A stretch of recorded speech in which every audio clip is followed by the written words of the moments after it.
This Honourable Senate is now called to order, and being the first meeting for 2020, I take the opportunity to wish all of you the best for 2020, to the members of the Senate and to the staff of the Parliament, and hope that we can get some work done during this session.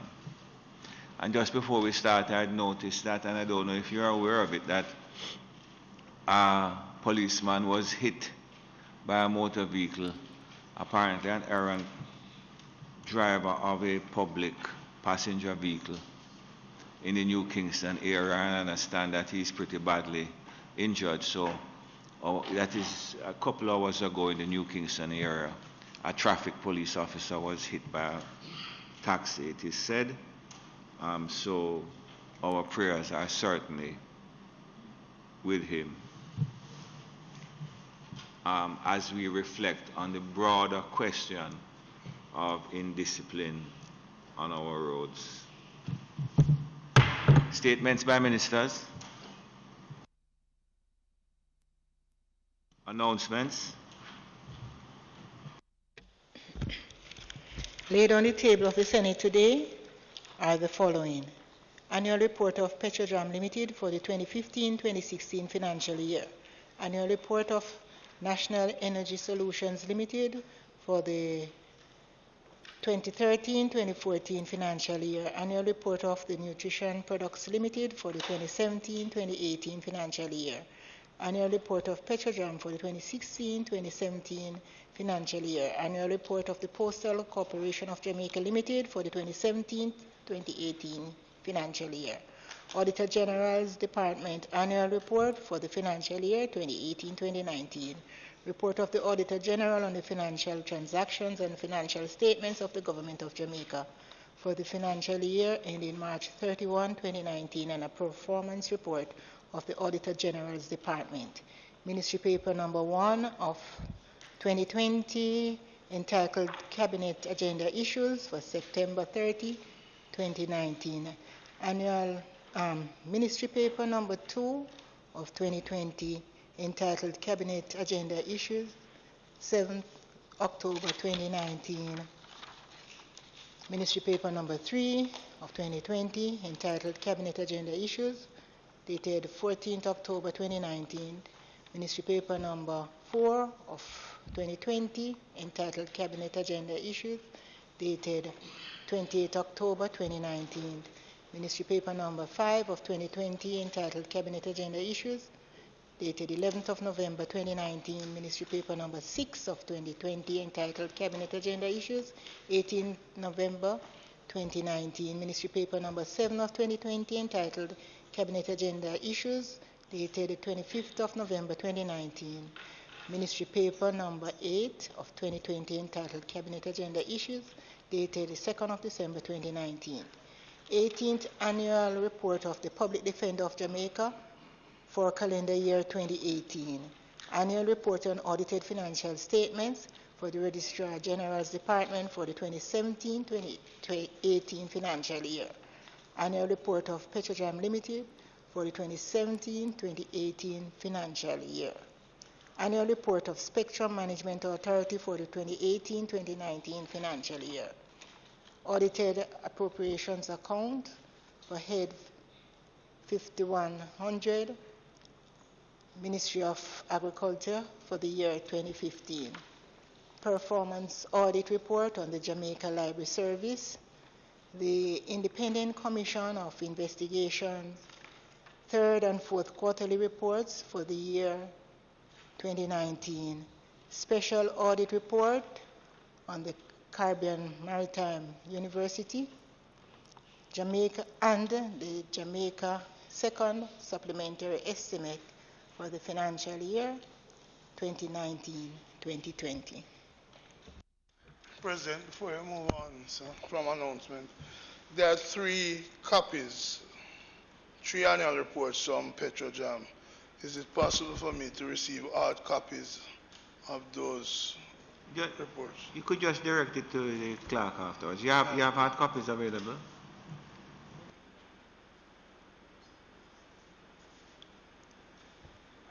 I think that one or two are available, but it's on the website, and if you need a hard copy, they'll prepare it. Yeah. It's not an issue. And I want to thank you, President, for ensuring that the CMU special audit is available to us. I thank you very much for that.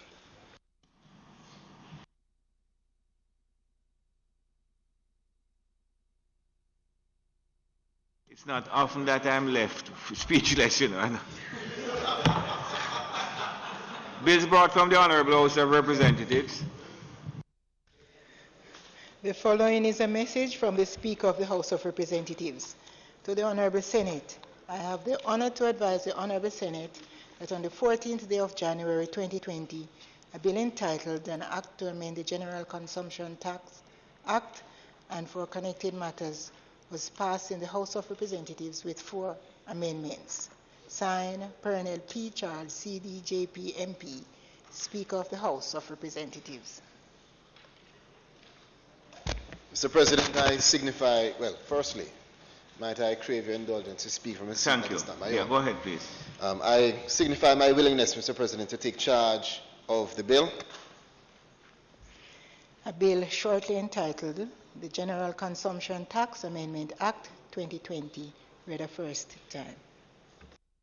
President, I beg to give notice of the second reading of the bill, and might I also indicate that this bill is tabled, but it will be taken tomorrow as per the agenda, and copies have already been circulated to members via email.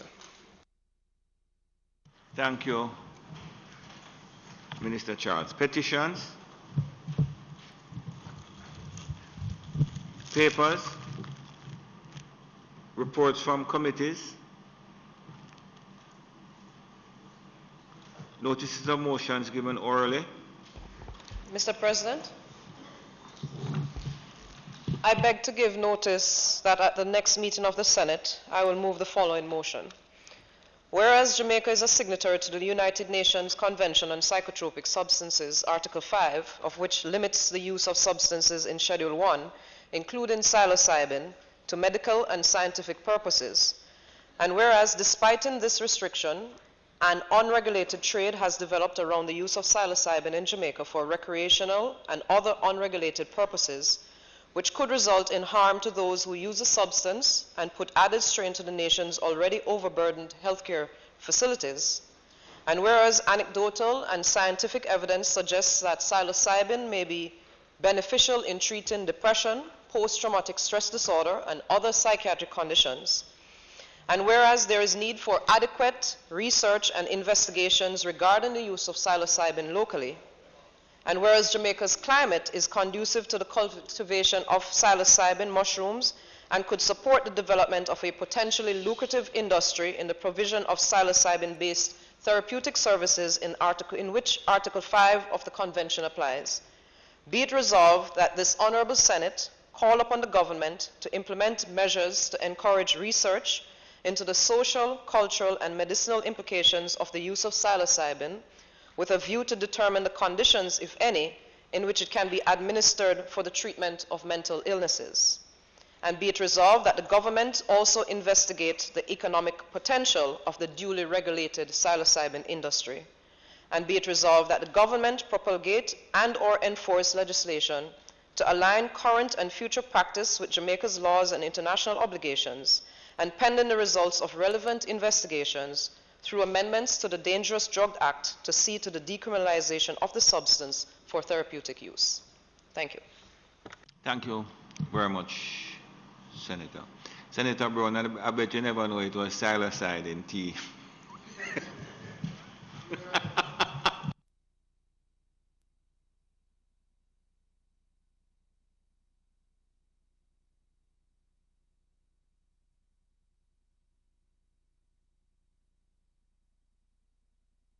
Answers to questions.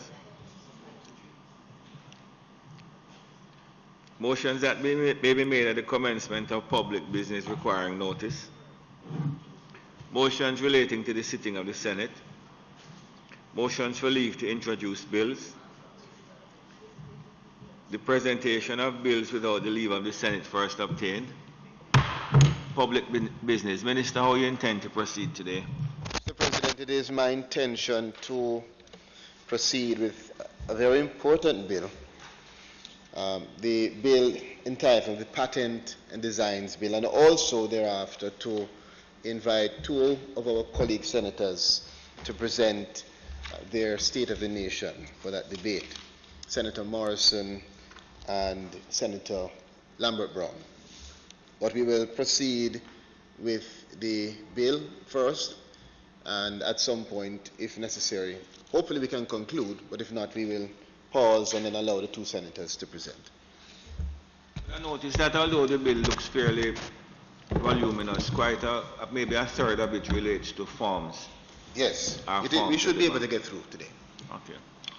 Well, what I would say is that if you don't get through by, I don't want to set a time on you, but certainly by 12:30 we should begin the State of the Nation.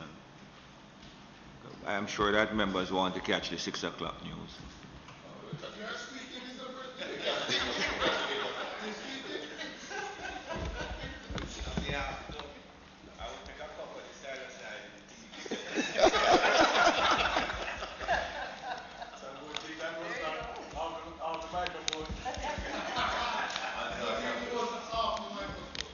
I'm not allowed to laugh at that joke. No microphone jokes today. Thank you, Minister. Proceed, please. Mr. President, before we start, let me just acknowledge the team from MICAF, JIPO, CPC, and AG's office who have worked assiduously with all of the several other stakeholders to get us to this point today. This bill, Mr. President... Typically, no doubt, young attorney Goff, whose father and I, this is how I know I'm getting old enough. Yes. Getting... Mr. President. First time I've seen you, Marcus. Welcome. I haven't seen you before. He's an attorney at law whose dad and I were are good friends. Yes, Mr. President. So, as I was saying, this is a bill which Goff and I would have read about in law school. But it's been a long time in waiting in terms of the amendments that will impact positively our economic development in Jamaica and allow us to raise our standards and to have international compliance in several aspects, safeguarding the inventors in our country, the Jamaican from rural Jamaica who is smart and has an idea and wants to create,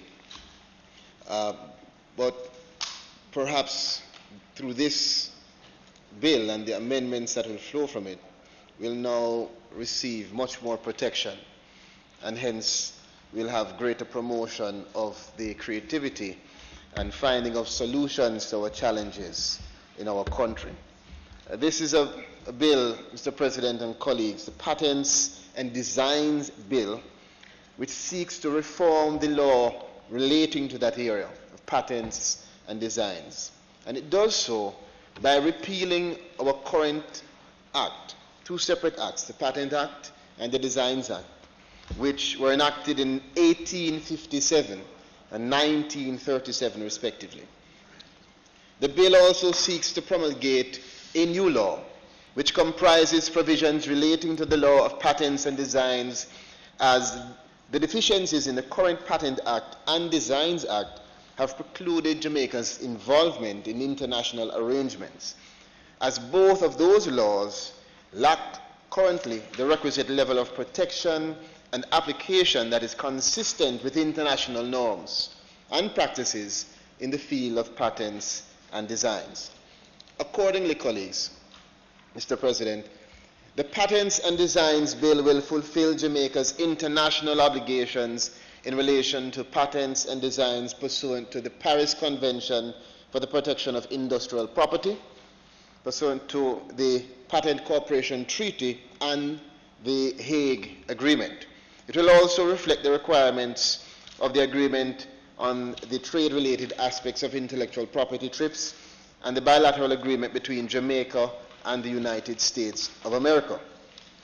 The objects of the bill include, but are not limited to, and I'll highlight some of the more important objects, repealing, of course, of the Patent Act and the Designs Act, the filing of an international application under the Patent Corporation Treaty, procedures relating to the grant of patents, utility models, and the registration of designs which meet the prescribed criteria under this bill may also be registered, thus providing similar protection to the registered design.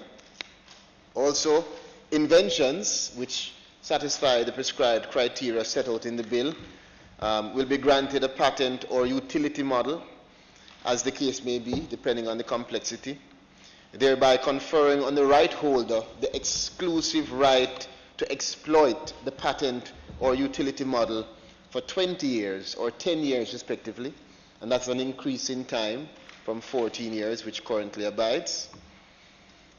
Also, the patents, utility models, and designs being permitted to be assigned, mortgaged, and transferred.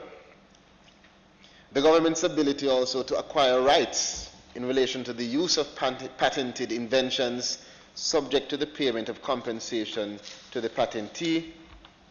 The maintenance of a register relating to patents, utility models, and designs by the registrar of industrial property, and it also refers to the allowing of international applications and registration of industrial designs under the Hague Agreement. So, Mr. President, we'll go clause by clause, and I know my colleagues have already read through the bill. Right, Mr. Kevin Gale.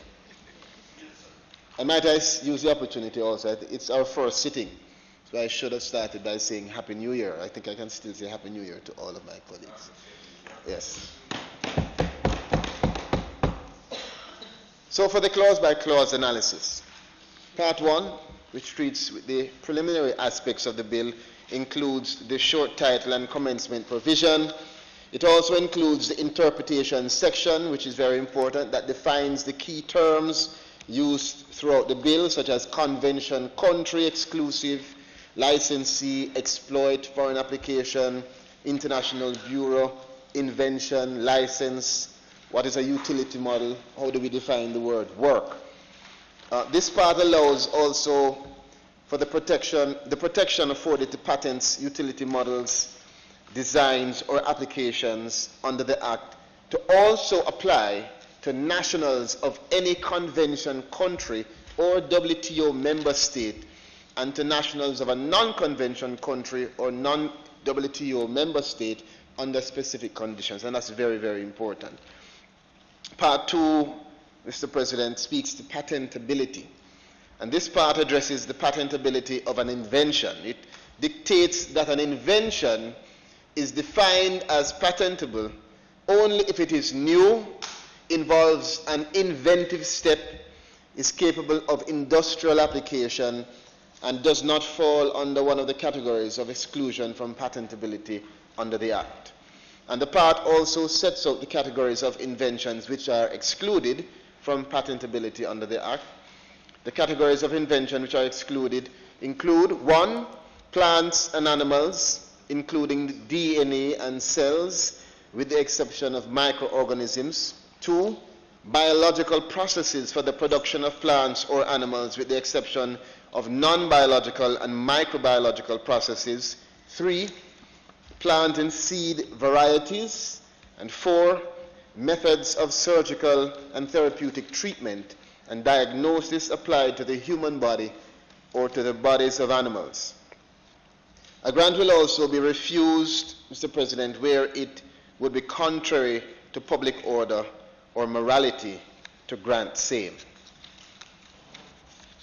Part 3 deals with the procedure for obtaining a patent, and it outlines the procedure, which consists of, in summary, the following steps. Number 1 is an application. 2 is preliminary examination. 3, publication. 4, search and substantive examination. And 5 is the granting of the patent. The application process in Part 3 stipulates the category of persons who may apply for a grant of patent. and Senator Morrison, said persons include, but are not limited to, 1, persons claiming to be the inventor, or person or persons. 2, any person entitled by law or agreement entered with the inventor to the whole of the legal and equitable interest in the property in Jamaica. And 3, successor or successors in title of any of the aforesaid persons or an assignee.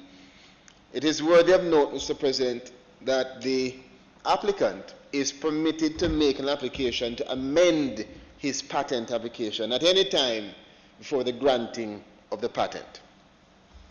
Part 4 of the bill speaks to international application under the Patent Cooperation Treaty. And the features in Part 4 describe the relevant rules in relation to the international applications filed under the Patent Cooperation Treaty. And JIPO, the Jamaica Intellectual Property Office, will be the receiving office in Jamaica. This part also provides that JIPO shall act as a designated office for an international application where Jamaica has been designated in order to obtain a national patent under this act. And the part also stipulates that JIPO is to act as the elected office for the international application where Jamaica has been designated to obtain a national patent once the applicant chooses to name Jamaica for the purposes of the international preliminary examination under the Patent Cooperation Treaty. Further, Mr. President, the provisions of the Patent Cooperation Treaty and its attendant regulations will apply during the international phase of an international application. The procedures that are to be followed when the national phase of the application begins are also outlined in that part, and it explains the manner in which an international application will be treated, where it is given a specific filing date under the Patent Cooperation Treaty. Part 5 of the bill speaks to...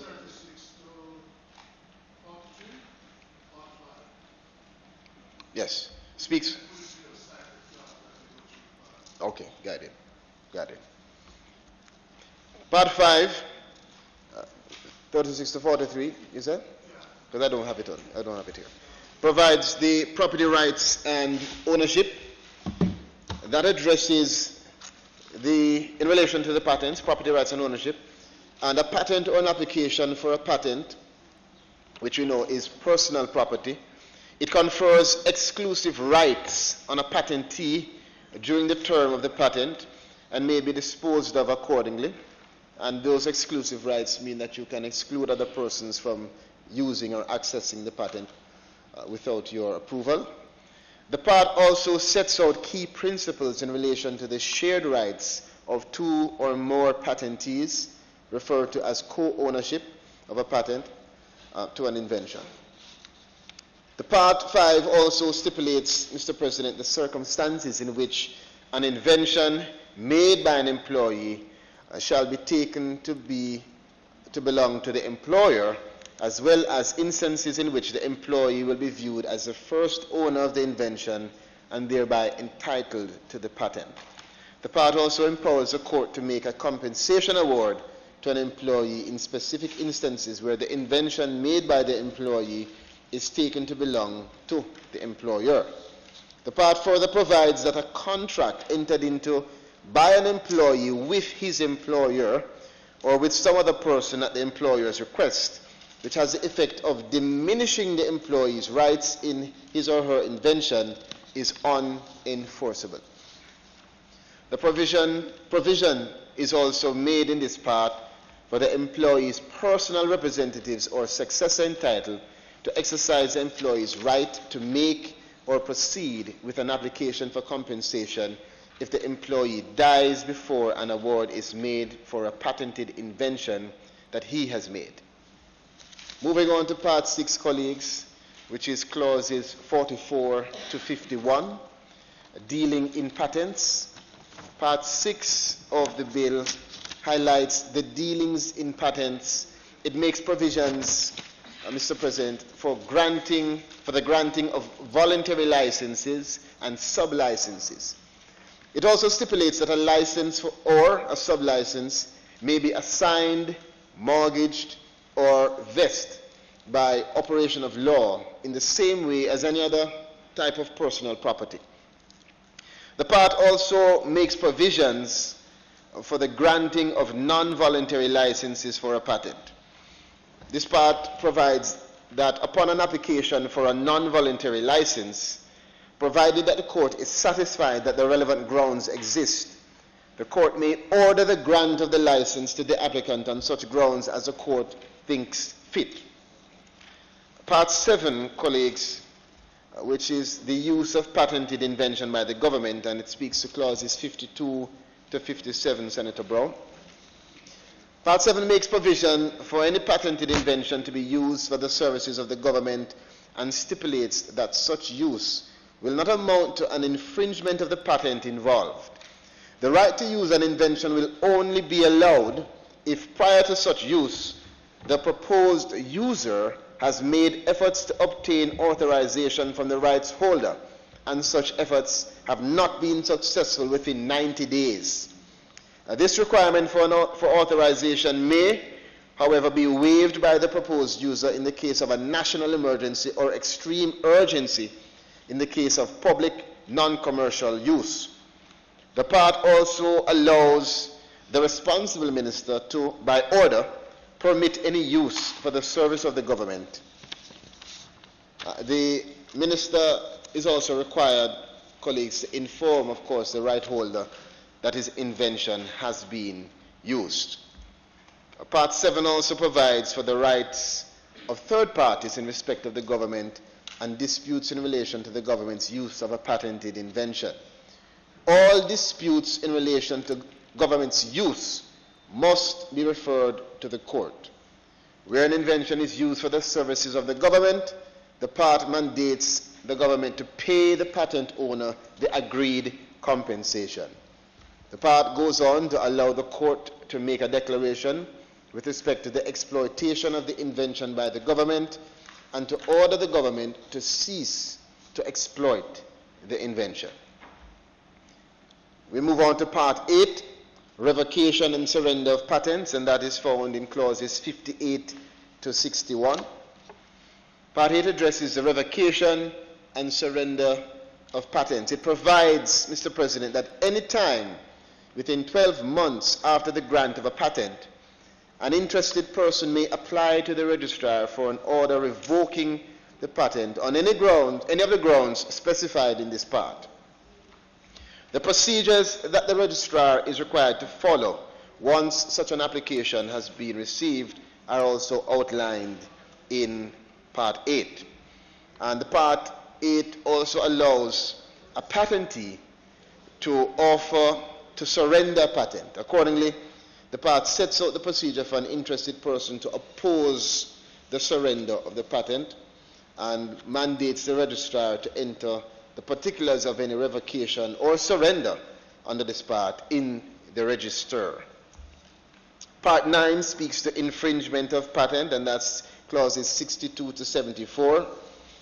It details the act that would, without the consent of the patent owner, amount to infringement of a patent while the patent is in force. It also provides exceptions to infringement. The Act further provides that once an invention has been put on the market in any country by the owner of the patent or with the consent of the owner of the patent, any further use of that invention will not amount to an infringement.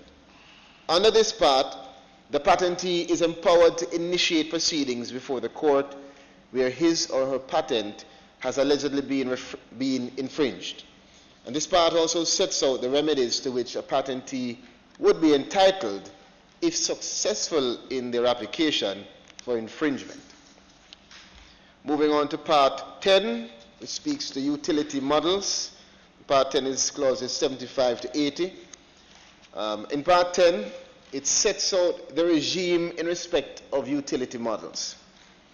An invention, Mr. President, qualifies as a utility model if it is new and capable of industrial application. An application for a utility model shall be in Form 10 and accompanied by the prescribed fee. Allowance is made under this part for an applicant to convert his application for a patent to an application for a utility model, and for an applicant to convert his application for a utility model at any time before it's granted or refused to an application for a patent. This part specifies that the term for a utility model is 10 years after the date of filing of the application. The grounds upon which a utility model may be revoked are also detailed in Part 10. Part 11 speaks importantly to protected designs, and this part sets out the regime, Mr. President, in respect of protected designs. Provides the conditions upon which a design is registrable, that is, if it is new and not contrary to public order or morality. It further sets out the circumstances in which a design will not be registrable. These include where the design includes a representation of the coat of arms of Jamaica, the national flag, or any other official symbols. The part details the persons who are allowed to apply to a register. Sorry, what section do you do this? This is Part 11. 11. The part details the persons who are allowed to apply to register a design and the relevant procedures which must be followed, such as using the prescribed form and paying the prescribed fee.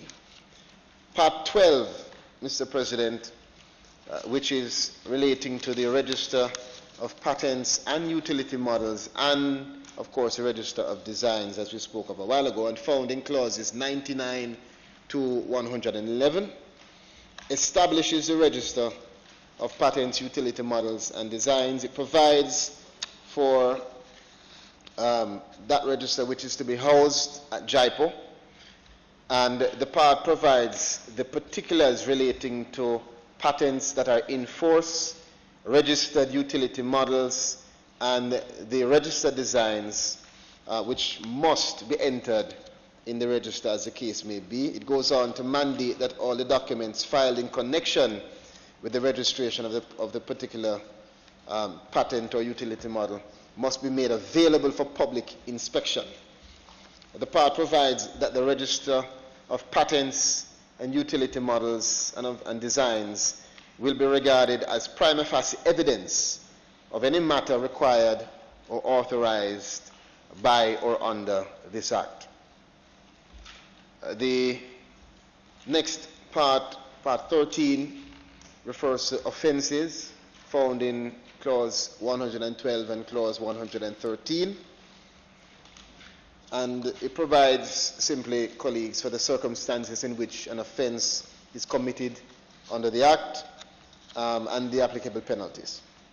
Part 14 contains the miscellaneous provisions, and this part makes provisions for appeals from decisions of the registrar to the court. It's found in clauses 114 to 124. And in this part, the registrar may select persons as examiners to perform functions under the Act. It further lists, Mr. President, the areas in which the responsible minister may from time to time prescribe fees, and the part also allows for the electronic submission of any document, information, or fees to the registrar, subject, of course, to any rules that may be prescribed, and the storage of such information or documentation that is received. This part further allows notices to be made or filed by way of registered or electronic mail. Provision is also made under this part for the responsible minister to make rules and regulations so as to give effect to the objects and purposes of this Act, and for the ensuring of its administration. The responsible minister, Mr. President, is empowered by order, subject to affirmative resolution, to amend or vary any fine or other monetary penalty imposed under this Act. The part also sets out the transitional provisions in respect of patent applications and designs filed or registered before the appointed date of this Act. Any patent or design that is registered, or any document that is made, or anything done under the repealed Acts immediately before the appointed day of this Act are also saved. Finally, Mr. President, provision is made for the repealing of the existing Patent Act and Designs Act, as was stated earlier. Mr. President, I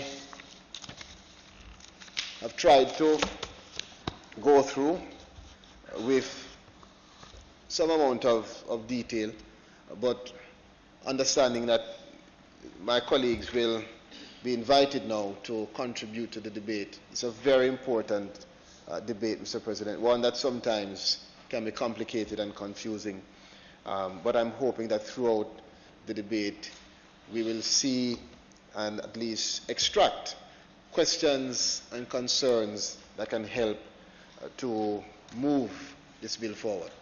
Mr. President, I now invite my colleagues to contribute to the debate. Thank you, Minister Chair.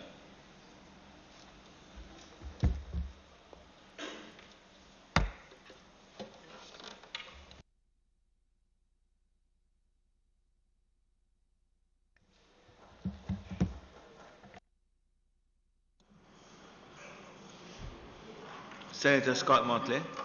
Thank you, Mr. President.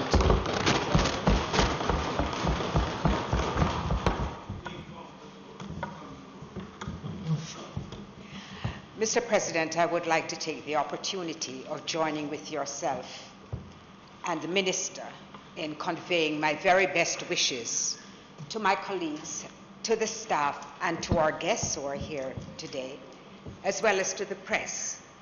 All the very best wishes for 2020. I begin with wishing for good health, and then everything else thereafter.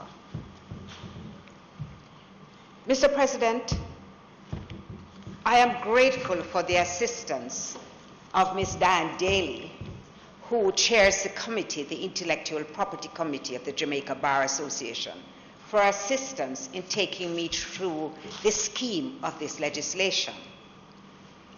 You know, when we look at the fact that two acts are repealed here, an act from 1857 and the other, I think, from 1937, we will see exactly how much delayed this has been. And I know that it has been in gestation for a very long time.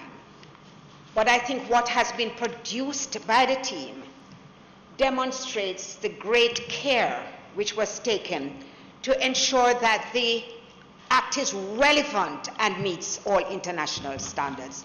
And I have to congratulate them for that. Of course, the first thing, one does not normally read an act from the ending. But the first thing that I looked at was to see whether there was a savings clause.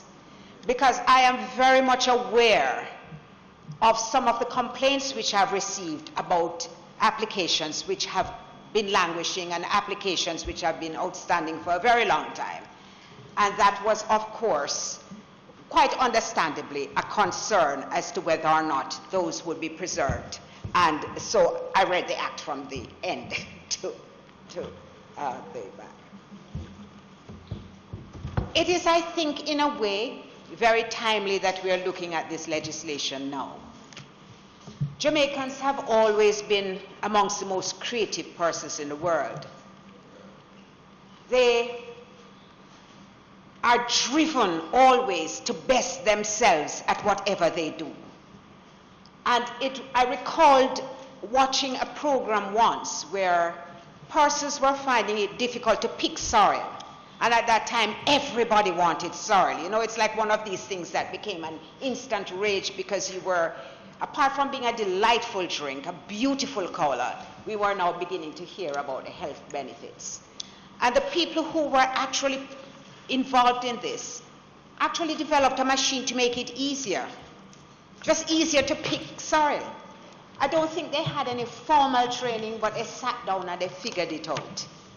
And that is the sort of impetus, the sort of feel of the Jamaican creative spirit, that we have a problem, we're going to solve it. Over the years, though, what we have become more and more recognized for is the steps we're taking in developing nutraceuticals. Can't pronounce that word too well with my braces. So, for example, I think it is Dr. William Lawrence. I always mix up his name because he has two surnames. Dr. Lawrence Williams of UTEC has in fact been looking at the guinea hen weed and extracting from that weed anti-cancer properties, so that we have in fact a local weed which they say is indigenous to Jamaica, which presents great possibilities and can be used internationally. Of course, we know about Dr. Henry Lowe, who has looked at a particular strain of ganja which is unique to Jamaica, called the black swan. And from that black swan, he has extracted, he has found properties which can actually treat pancreatic cancer. In the context of only 8% of the persons who suffer from pancreatic cancer surviving, this would have tremendous international implications. It's 4%, Senator? Survive for only 5 years. So this has tremendous implications, that this little country would be able to solve a major problem and alleviate the burden of those who are unwell.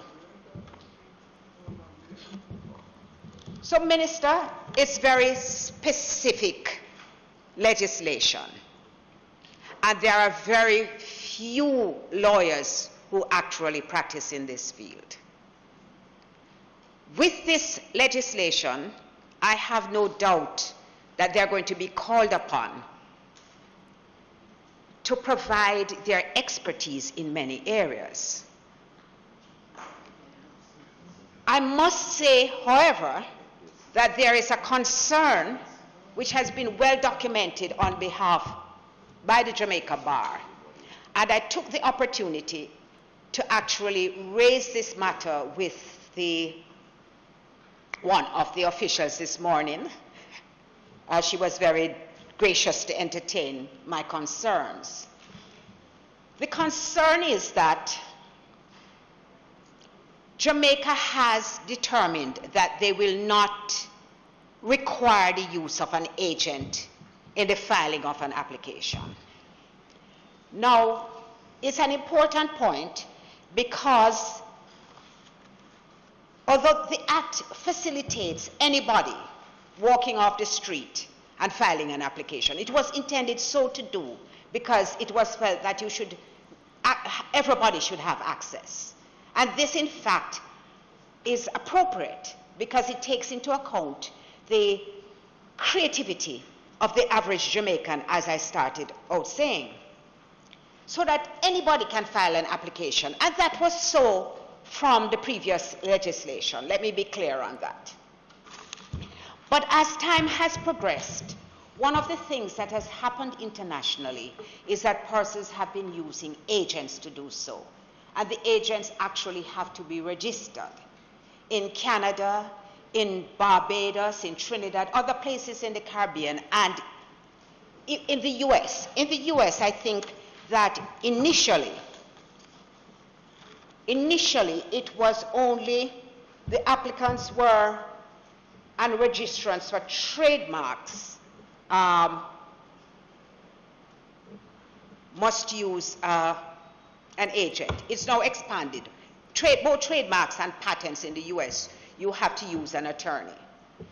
Now, the approach which could be adopted is that you could have, for the international applications, you could actually have a requirement that an attorney be used, and you could actually have a requirement that there be a register of attorneys who are qualified so to do. And with the complexity of the legislation, it is entirely appropriate in my view. The forms actually simplify the process. But the legislation itself, because of its reference to the various international conventions and the various things which cannot be patented and so on, I think that an applicant would benefit from the experience of a qualified attorney, an attorney qualified in this area. Now, to be fair, the explanation which has been advanced is that many people automatically go to an attorney. This might be so. But when we are looking at the advancements we need to make, we are not only advancing in terms of the legislation, but we ought to try to advance in terms of our professional development, where we would actually encourage more and more people to go into this area because there are actual opportunities there. And it's a very valuable service to be provided. As you said, Minister, this is a significant piece of legislation. It really is a big deal. So the reasons, and I will now actually refer to them, is that the patent and designs are technical and specialized areas of the law. This bill actually came from the House with not one amendment, and I have my own personal opinions as to why that was so. The proposed changes to the patent and designs legislation is therefore a complete overhaul of the patent and design systems in Jamaica, and it will introduce for the first time opposition and revocation proceedings in relation to patent, designs, and utility model applications, just making the role of skilled local professionals absolutely critical. So, my appeal is that there should be a recognition for this, because skilled professionals safeguard the integrity of the intellectual property system. The knowledge and the understanding of the local legislation and careful monitoring and timely action and attention by the patent agent throughout the process are as important to the intellectual property office as they are for applicants and for other interested parties. I know that there is an intention that it has not been completely disregarded. And I know that the intention is that sometime in the future, this could be established. But there is no provision for review. And one wonders if the bill has been so delayed, because I know that it went to legislative committee under the previous administration in 2015. I know that for a fact. If the bill has been so long delayed and the changes are considered to be reasonable changes, one has to wonder at what time in the future would they be brought to the Parliament. So, Minister, if it can be considered, I have even gone as far as having a draft of the section which could be inserted as a new section 9, subsection 4, and a new subsection 75, 2 and 3, which would assist the drafters in actually acceding to this request, which I think is a reasonable request, without delaying any kind of delaying the legislation. Jamaica has, in a way, led with this piece of legislation because it is more comprehensive than the others that I've looked at. But it should also follow the international best practices which have been adopted by our Caribbean counterparts with modern patent laws. Some for Barbados is 2,000. And it should stipulate that an applicant for a patent, industrial design, or utility model may only be represented by a registered patent agent. That is a person admitted to as a patent agent in Jamaica. I will say this, it was not that it was not contemplated at all, because if you look at 10, clause 10, 3C, part of where the applicant or any of the applicants is not the inventor, it contemplates that the request for the grant of a patent shall contain the name of each applicant, the name of the inventor, and the name of the agent, if any, appointed for the purposes of the application. But that is the only reference throughout the legislation to any concept of agency. So I make these observations, Mr. President, even while I confess that this is not an area, it's an area which intrigues me, but not an area in which I could pretend to have any level of competence. Having gone through the bill, however, it is in some ways so interesting and so really revolutionary that I will have to pay it further attention. And I acknowledge the work of my colleague who was singled out by the President because he has dedicated a lot of years to this endeavor. If it pleases you, Mr. President, I thank you for permitting this intervention.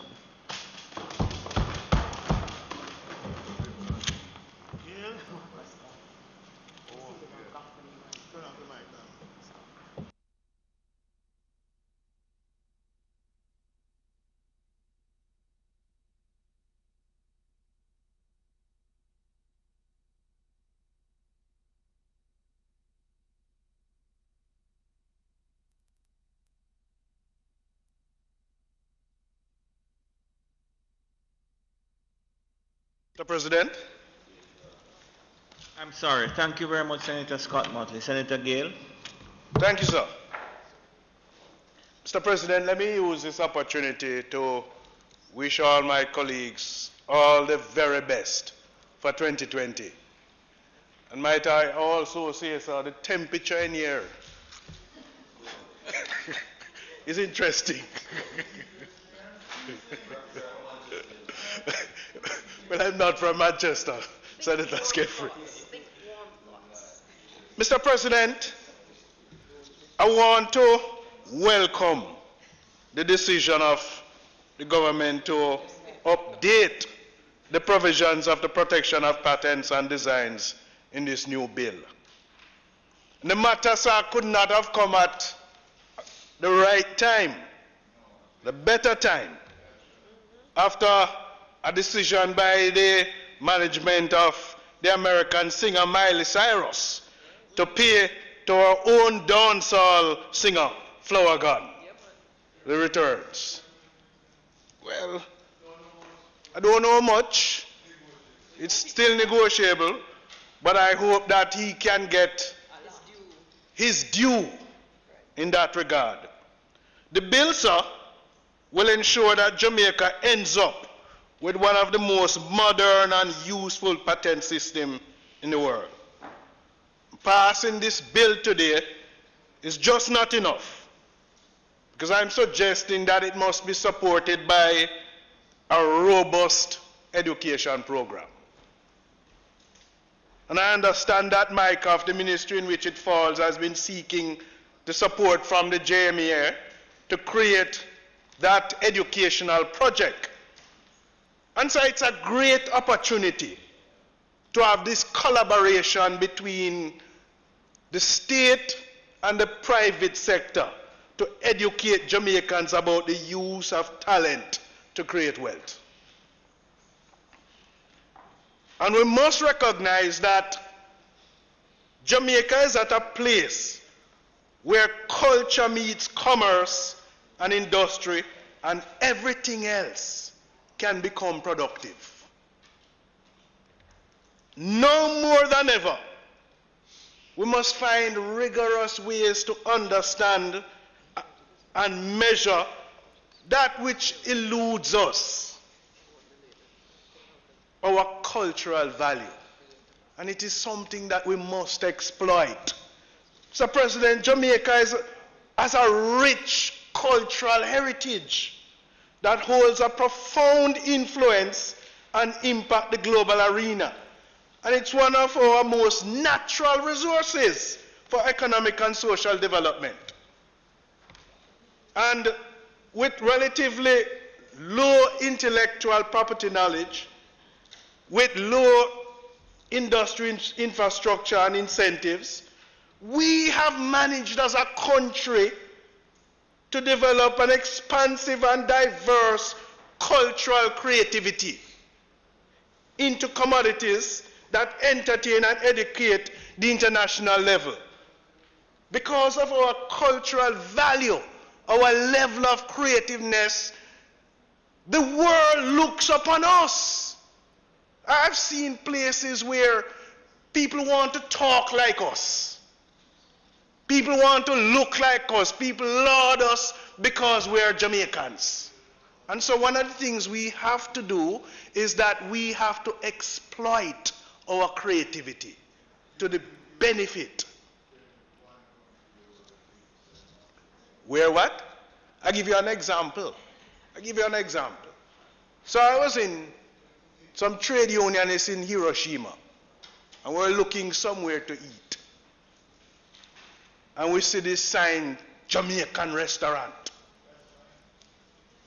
And we go there, and we saw what appears to be the flag. But the yellow and the green was not in the way that it ought to have been. And so when we went in there, we saw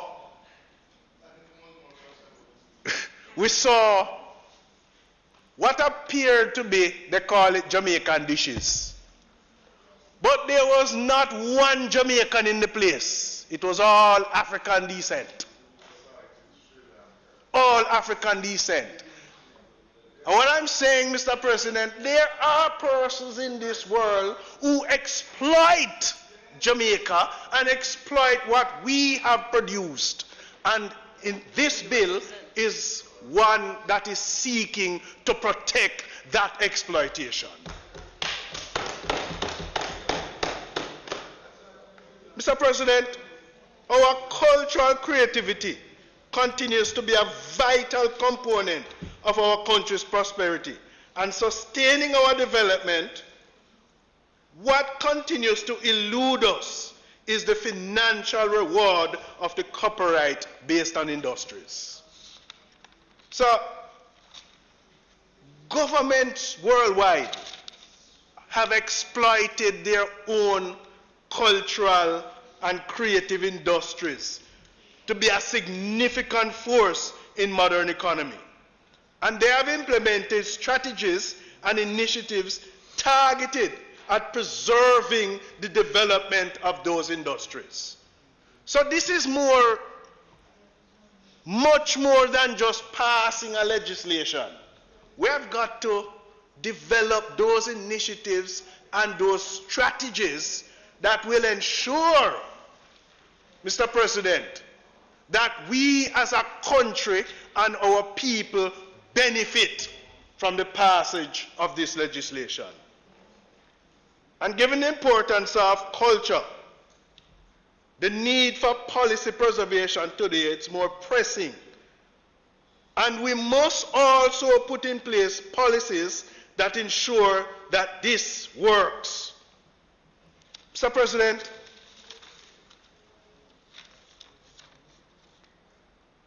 because of our cultural creativity and assets, this has also encouraged the inspirations and innovation even throughout the region. Others look upon us, see what we are doing, mirror some of the trends that we have developed and utilize it.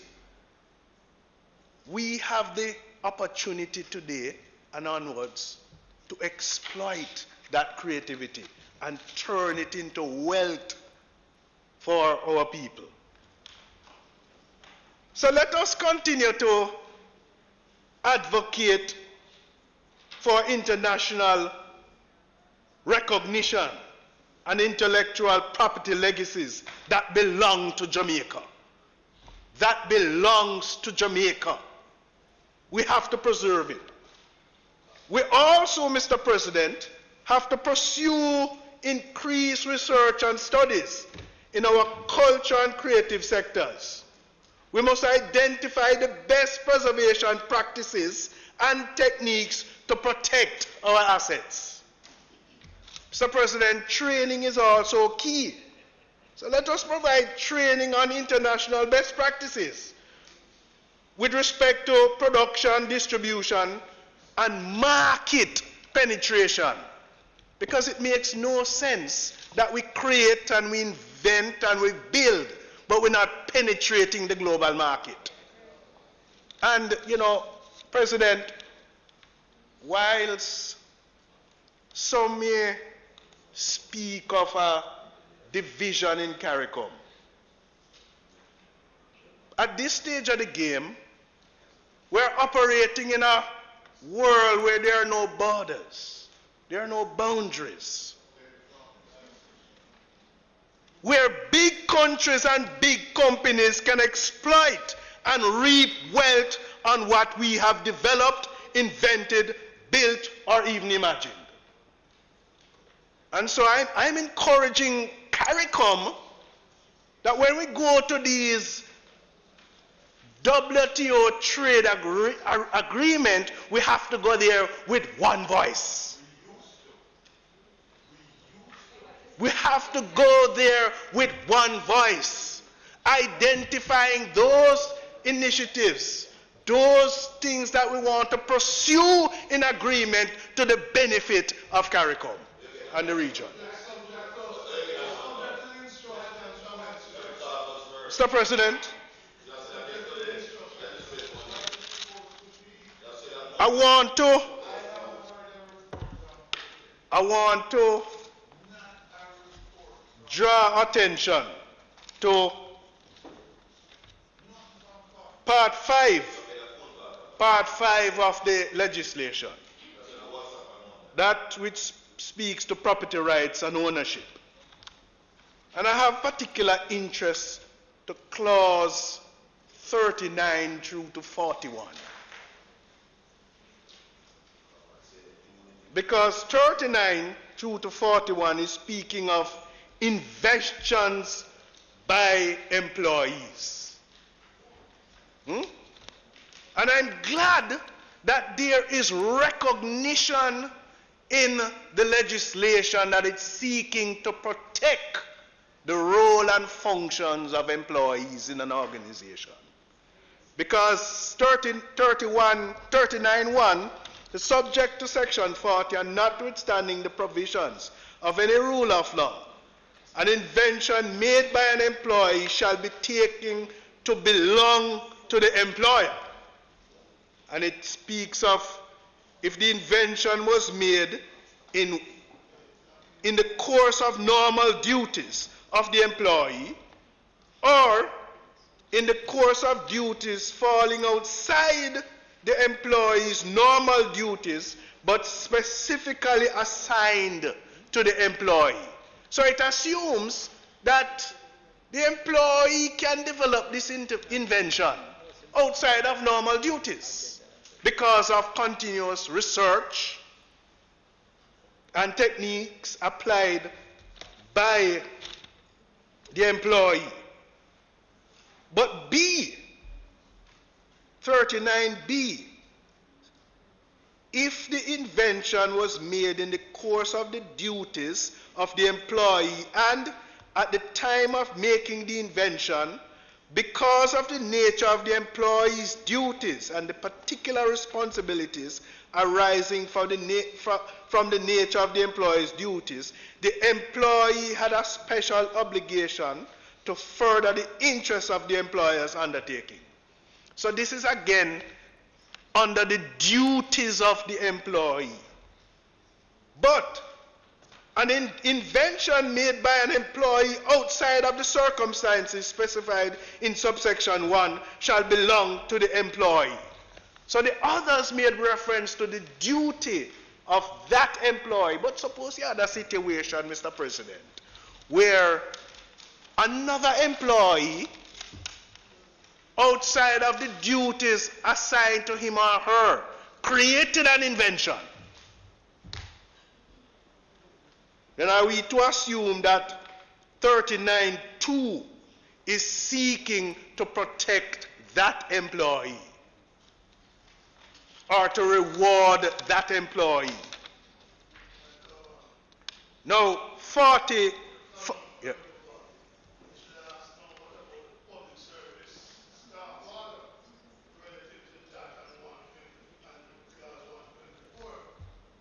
We are going to come to 124. But 41 sets out the measures that can treat with possible disputes. And we know in this situation, you may have some ungrateful employers who might not want to treat properly with the employees. But 41, subsection 1, where it appears to the court of an application made by an employee within the prescribed period. Now, I may have missed it, but I'm not seeing what has been described as the prescribed period. And suppose the employee makes a claim outside of what is constituted as the prescribed period. But I may have missed it.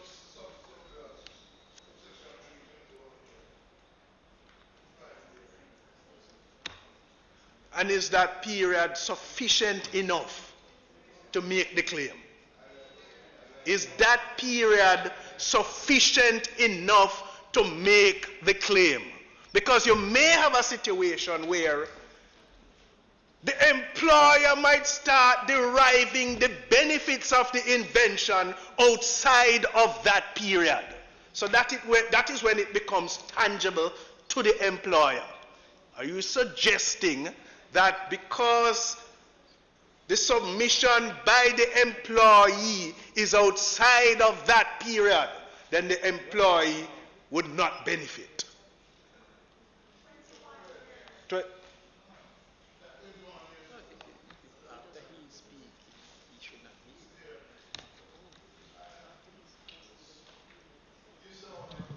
The 41, the award of compensation to an employee under section 41 shall be such as to secure to the employee a fair share of the benefits which the employer has derived or may reasonably be expected to derive from the invention of patent or any such disposition thereof. So in this case, President, who determines fair share? Because in my mind, fair share can appear subjective, especially where there's a reasonably to be expected later on. So you can't define later on, but how do you determine fair share? And so I raise those concerns whilst we recognize that the bill seeks to protect employees and where inventions can take place in your normal course of duty, whether it is assigned to you, and I've raised the concern about creations that might not be assigned to you, but they might say you're working on company time, and the research might be available in the organization, and so there's an obligation to the employer. President,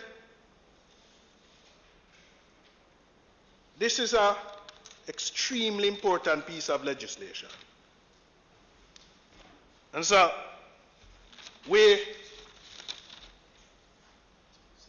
this is not just favorable socially It's not just important economically, and it's not just for us to grow and to create earning potential.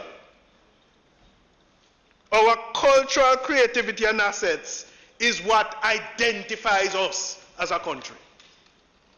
And the passage of this legislation must be exploited in the most positive way.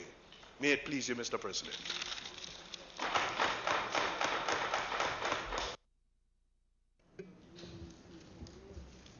Thank you. Sorry, Senator Fraser-Binns.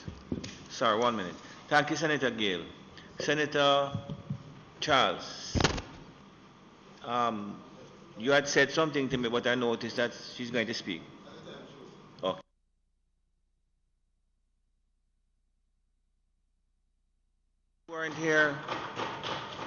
You weren't here when I had offered my best to all members of the Senate for 2020. So, to yourself and your family, all the best. And I'm glad that you are no longer exhausting yourself on that sojourn around the island. Mr. President, thank you so much, and I wish you and my fellow colleagues the same. And it actually is quite an exhilarating experience, and I do recommend, sir, that I have a lovely orange shirt for you, and you could come and join us at any time you wish. Well, there seems to be quite a bit of space in the bus, so. Mr. President, members.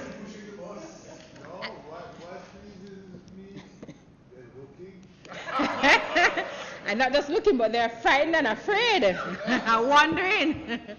But Mr. President and members, thank you so much for your forbearance. I had a little challenge with Jonathan, but he will be all right. So thank you so much for your forbearance, and particularly to my leader here and minister, because you do know it's an area that I wish to speak on, and I just want to make a few comments on that.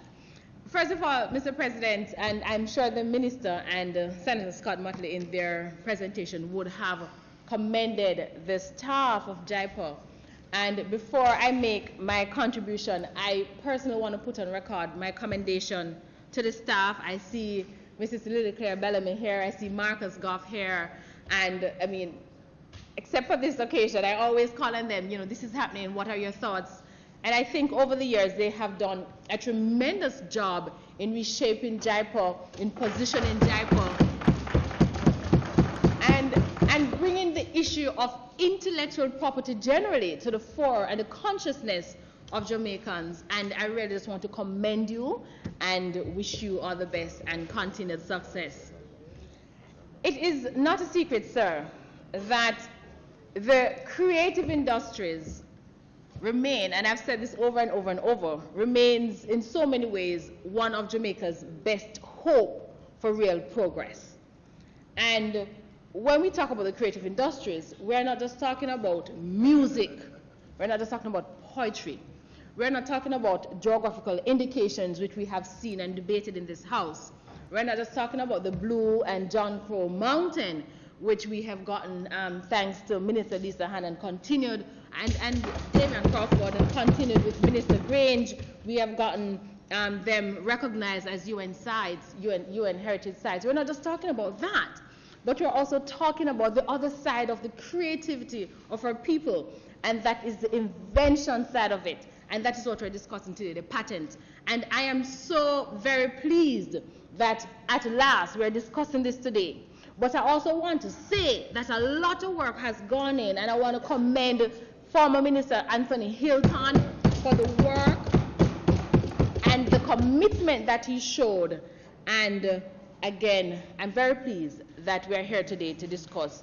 And from speaking to my colleagues, I don't foresee any challenges with us giving our support in passing of this bill. So we're very happy for that. Mr. President, the creative industries, as I've said a million times over, and Vance James himself said it, that if you spend $1 in the creative industries, then you can make $6. And you do not see that in any other industry in the country, certainly, or in the world. What we lack, however, for some time is the legislative support, the legislative and technical support to ensure that the industry really can optimize and benefit. And in looking at this bill, it is in so many ways a radical, but a pleasant radical bill. Firstly, it appears to me, and you could confirm in your closing, Minister, that it takes the approach of the European model.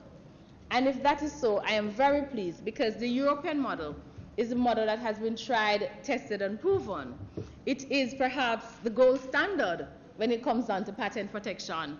And I am very, very pleased that that is the approach we have taken. Don't get me wrong, because the United States also had a model. In fact, we are aware that very recently, I think maybe 4 or 5 years ago, they amended their Patent Act as well.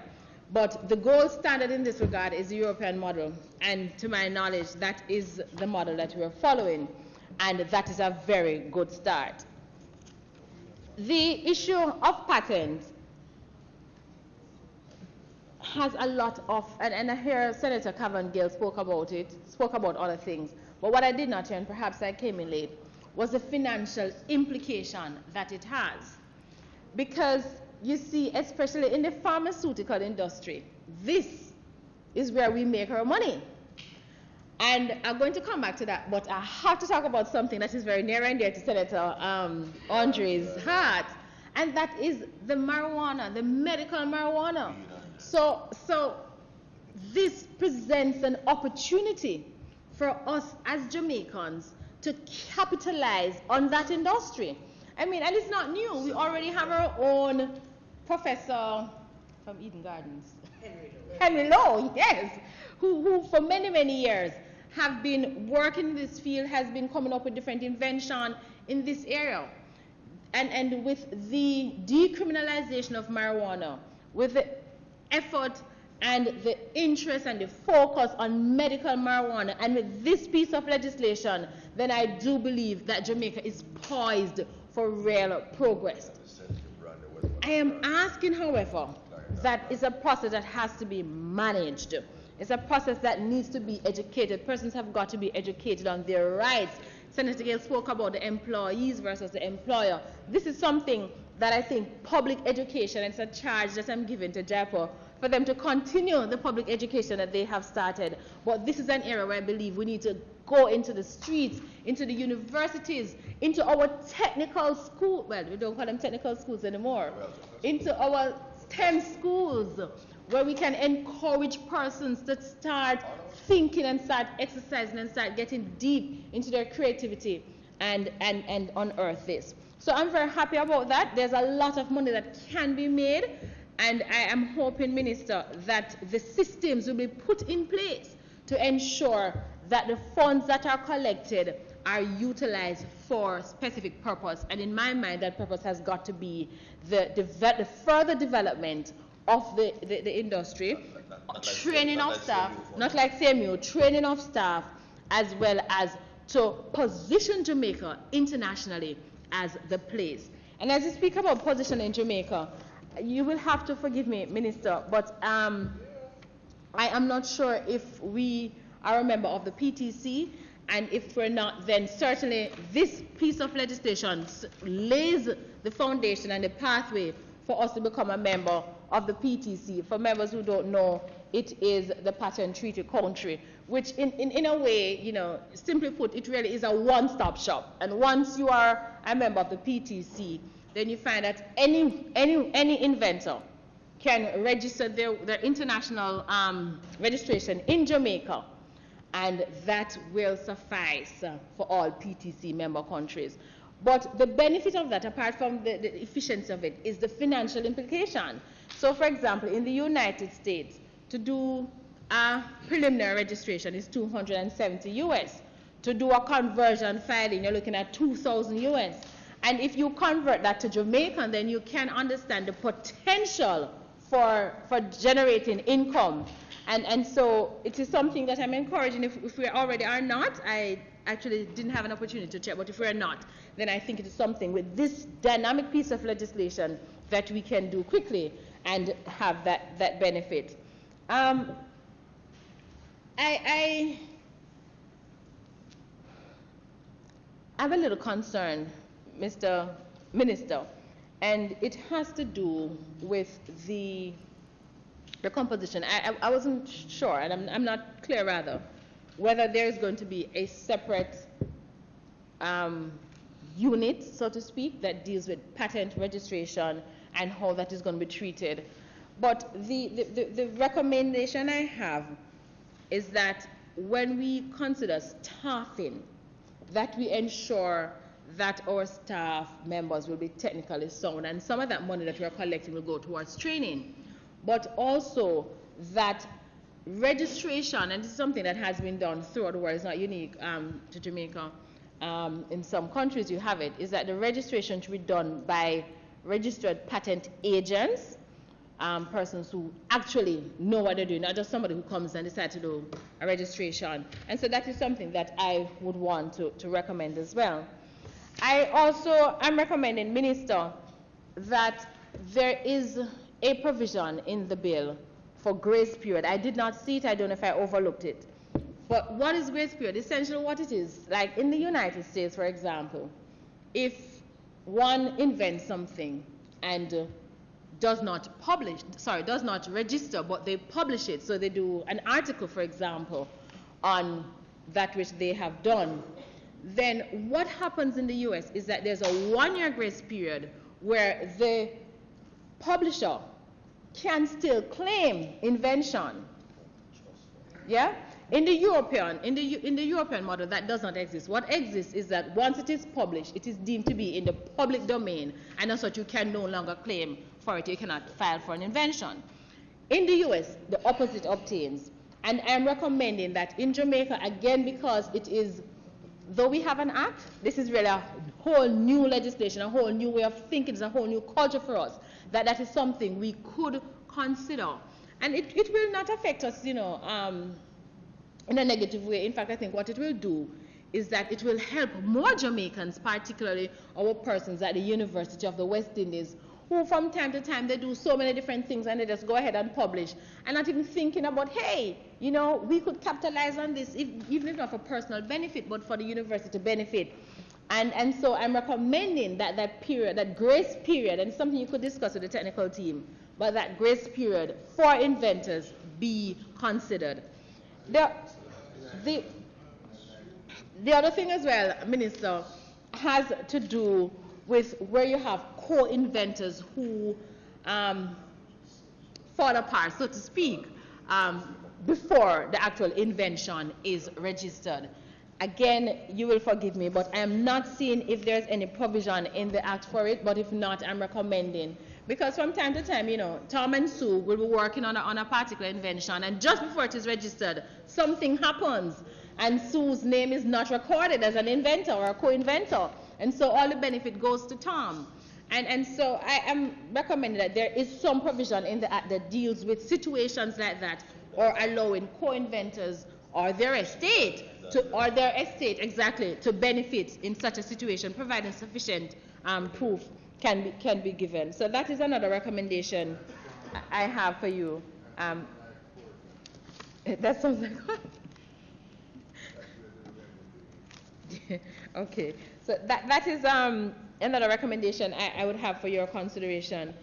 Mr. President, I do believe that this is a transformative piece of legislation. It is a big step in intellectual property rights, in creative industries, in encouraging not just Jamaicans to be more creative, knowing that their creativity is protected, but it also lays the foundation or further strengthens the foundation for international inventors who want to do work in the Caribbean, who want to ensure that their work is protected in the Caribbean, but particularly in Jamaica. And in that light, there is a system that obtains, or two systems that obtains in the industry. One is where if you have a registration, for example, in the US, then some countries allow you to use that registration and simply just rubber stamp it, Then there's the other system Again, the European system, where even if you have a registration in the United States, if you want to register that product or that invention in Europe, you have to then go through the same detailed process of having your due diligence done.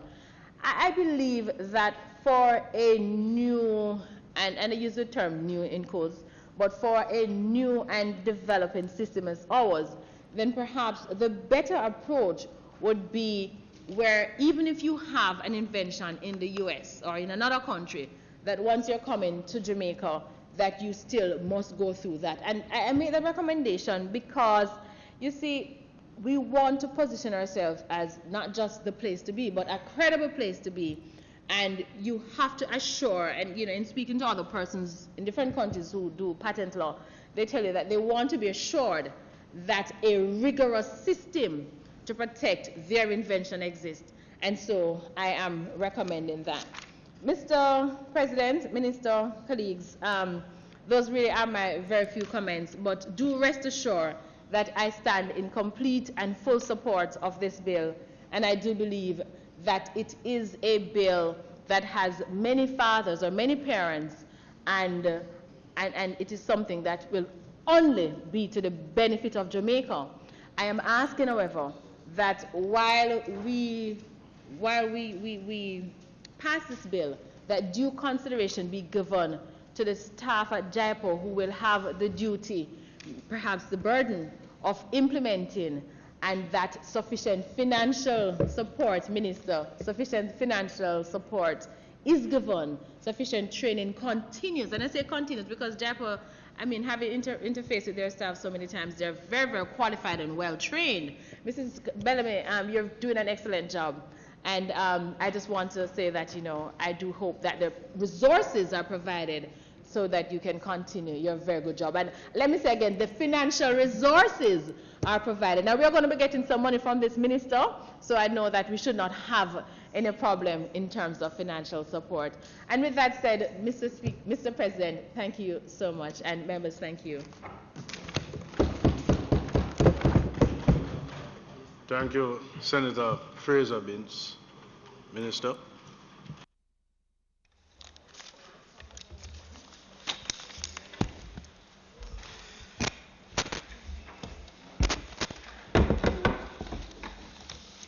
Mr. President, I want to thank my colleagues. I thank them all for their contributions, which have been useful, and have really affirmed the approach on both sides in terms of our understanding of the critical nature of this bill, as it is going to contribute to the economic development of our country and to providing opportunities for persons who are creative and inventive in our country to really exploit in a positive way their hard work. This bill is going to do a number of significant things in terms of amendments from where we are now, from the Patent Act and the Design Act, which we know is coming from 1857 and 1937. And so it is more than to say it. Time has come. Let me avail my colleague of any fears. We certainly, as a government, intend to provide the necessary support for the bill to function and operate smoothly, whether it is through training, and I know that there's continued training in several agencies. Several agencies of government receive international support through conferences, and Jaipur has been consistent in their own efforts to raise awareness of the importance of intellectual property as a driver for the economy, and to raise awareness in the various fraternities, legal fraternity and otherwise, of the need for understanding of this area of the law and area of industry. Mr. President, a few things were raised, and I just want to start with Senator Fraser-Binns.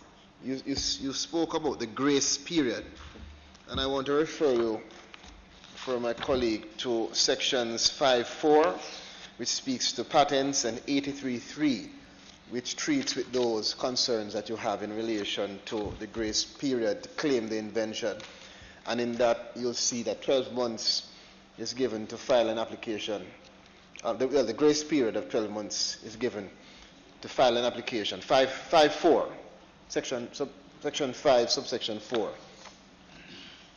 right, it sets it out for patents and 83.3, I believe, for designs. Just to also confirm that yes, the legislation has been modeled on the European model as well as the UK model. And earlier we did go into the fact that the new bill will certainly fulfill Jamaica's international obligations as it relates to the Paris Convention for Protection of Industrial Property, the Patent Cooperation Treaty, which you referred to, and the Hague Agreement.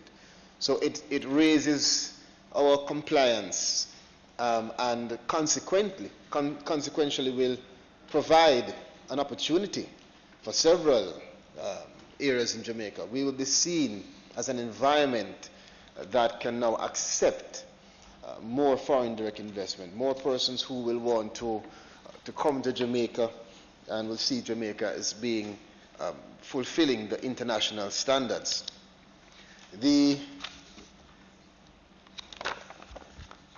issue that was raised, I believe, by my colleague Senator in relation to the process and the extent, the time for this process to be carried out in terms of length of time is something which has been echoed in concern across the board. Now, the centralization of the process, as I had related to, is what is going to create more efficiency. JIPO is to be that agency, that institution that brings all of the variables, all of the elements together to shorten the time for somebody to make the application and receive their right. And so that should reduce the time for processing and increase the efficiency. The extension of time from 14 to 20, I just reiterate that because I believe it was also referred to by one of my colleagues, and to indicate that that is essential because it will bring us again up to international standards, allowing the ordinary Jamaican who comes up with an invention. I was referring this morning to I think it's called Pump and Go. If you remember, the Pump and what? Pump and Spray. A young man from Jamaica who invented the pump and spray, which was used in Flint and in other areas across the world as an invention, a mechanism for persons to have access to water. And now he would have the exclusive right in his country of causing persons who want to copy or manufacture or sell his invention to have to compensate him. And so it is important that extension of time. Applicants now can also apply and register Senator Fraser-Bin patent granted in any member state. As I said, it will fulfill the international obligations of which you were concerned, as well as giving us access to the international registration system. So it's compliant with WTO standards. It brings Jamaica to a space where we become a more competitive environment. It also affords the creation of the regime for the utility model. So persons who may have an invention and may not be able to satisfy the rigorous requirements of patentability as it relates to it being defined as a patent can access it through a utility model, which has a shorter time, but again, provides an opportunity for those who do not qualify as a patent. These exclusive rights and extensions and all of these things that we're discussing are important.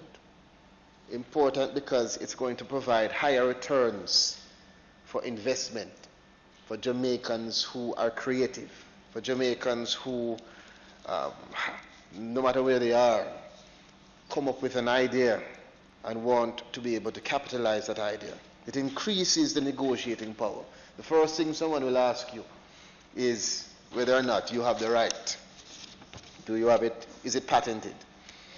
So, beyond that, Senator, we'll also have the opportunity, for persons to now start to exploit this right through licensing and selling of their invention and other things. So there's so much positive that flows from this bill, the Patent and Designs Bill.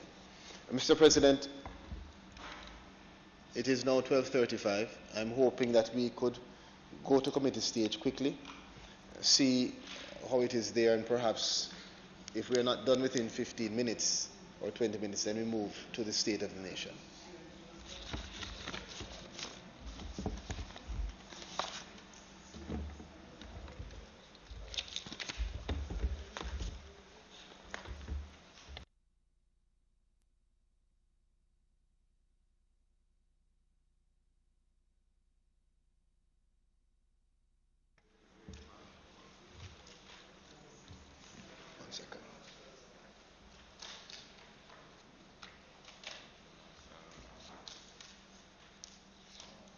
Marshall.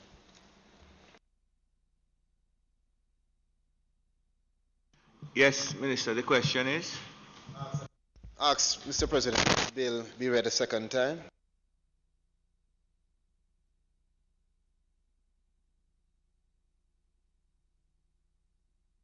The question is the bill be read for a second time. Those in favor? Against? Madam Clerk? A bill entitled An Act to Repeal the Patent Act and the Designs Act and to make new provisions relating to patents and designs and for related matters read a second time. The Senate will now resolve itself into a committee of the whole Senate to consider the bill clause by clause.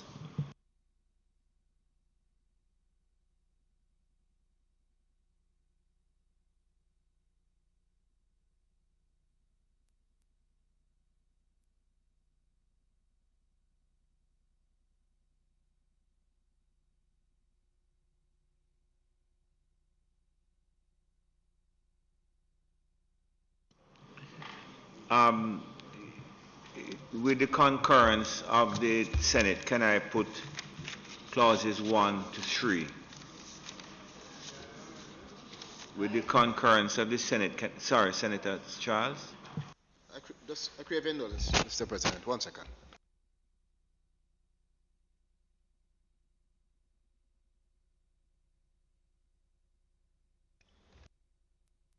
Mr. President, given that no amendments are proposed, perhaps we could take the entire... No. With the concurrence of the Senate, I put clauses 1 to 3. Those in favor? Aye. Against? I put clauses 4 to 8. Those in favor? Aye. Against? I put clauses 9 to 27. Those in favor? Aye. Against? I put clause 28 to 35.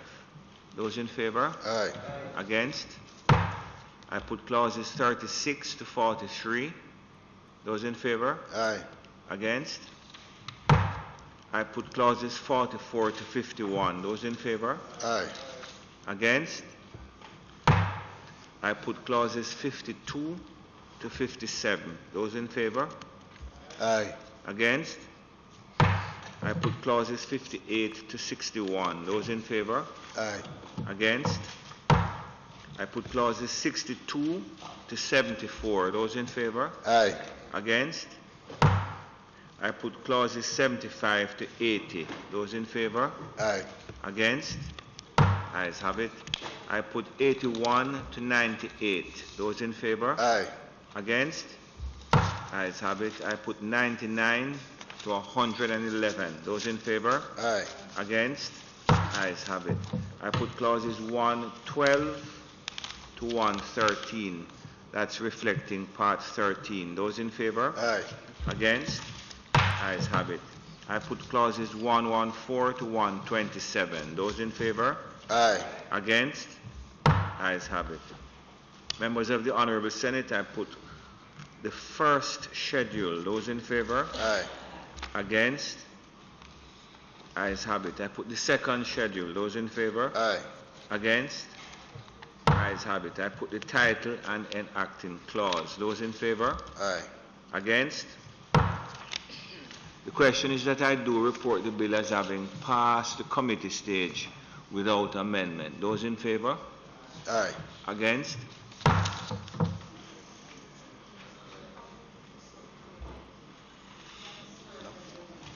No?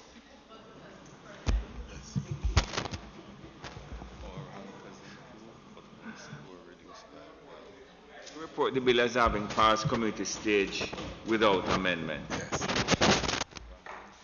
Mr. President, I now ask that the bill be read a third time. The question is that the bill be read for a third time. Those in favor? Against? Madam Clerk? A bill entitled An Act to Repeal the Patent Act and the Designs Act and to make new provisions relating to patents and designs and for related matters read a third time and passed. Thank you very much. Minister?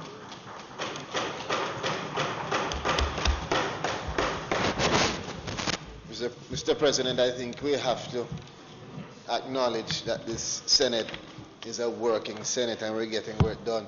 And I want to thank my colleagues for their cooperation. This is 2020.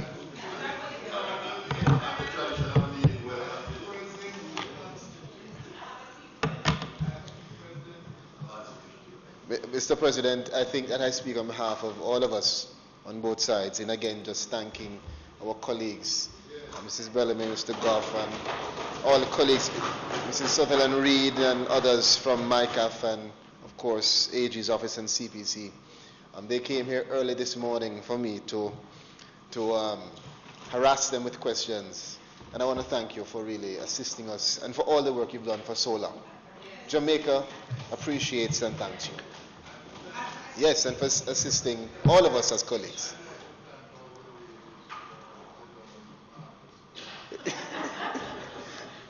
We do appreciate it. Thank you so much.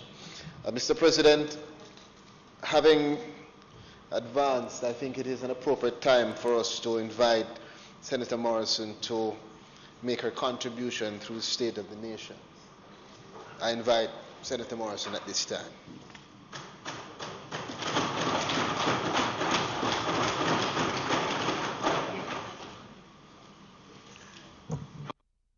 Thank you very much. I think that we have two contributions today, and I know that both presenters are aware of the time restraint that we impose. Or no, I shouldn't use the word impose, but ask you to stick to. Thank you very much. Mr. President, it is my pleasure to wish my colleagues a prosperous 2020. I pray that happiness will dwell in your households and for those whom you hold dear. Mr. President, I trust God in all things. He has been good to me, and I proudly acknowledge him in this honorable house. I also remind fellow Jamaicans to seek his face as we work together to make our nation an enviable one. Mr. President, we have so much to be thankful for, a lot to celebrate. Despite tough challenges, let us remember that as a small, young, independent nation, we are making our impactful mark on the world. For example, on Tuesday of this week, Port Royal Cruise Port welcomed its first call as the Morella Discovery 2 cruise ship made its stop.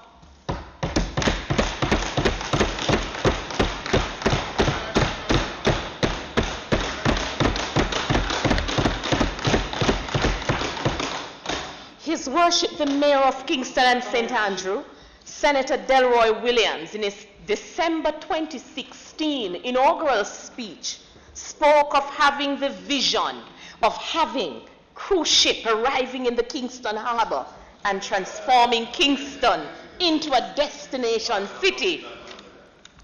And he saw this as a firm policy position. In many of his contributions, he outlined this position of transforming Kingston into a destination city and repeatedly stated that cruise ship arrival in the Kingston Harbor would be a major part of his vision. What would have seemed as a dream at that time, what was seen as being beyond the horizon, Mr. President, is now in sight. And I take this opportunity to commend the government under the leadership of the Most Honourable Prime Minister, Andrew Holness, the UDC, our colleague Mayor of Kingston. In his, welcome Senator Braham, we were just celebrating the UDC. And certainly we work towards Kingston becoming the light of the Caribbean Sea and the pearl of the Antilles. We thank also the Ministry of Tourism and other agencies. Mr. President, I look forward to the positive ripple effect that this will have on the Port Royal community and the wider municipality, as it would broaden the economic landscape, as it provides job opportunities and business opportunities. The name Jamaica is so powerful. We are indeed the pulse of the Caribbean and should not allow the few to spoil our good name. Let us protect our unique brand, our symbols, and let us also, as we mentioned earlier, educate our people on protecting their work. Mayor Williams also pursued developing and renovating cultural and historical sites. We commend the KCMC for a job well done at Miss Lou Square and the renaming of Gordon Town Square to the Louis Bennett Coverley Square. Happy to report that the Crossroads clock is now renovated and chiming. The waterfront project is in progress, with sidewalks being renovated, and the seats are now being installed at the Ward Theatre.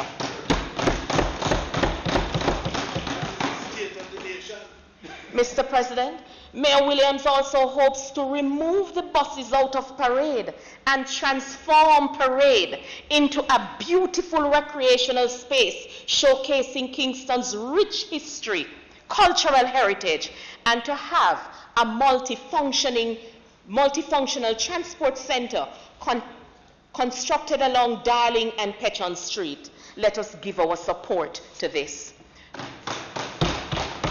Mr. President, the development of the city of Kingston will undoubtedly attract thousands of visitors.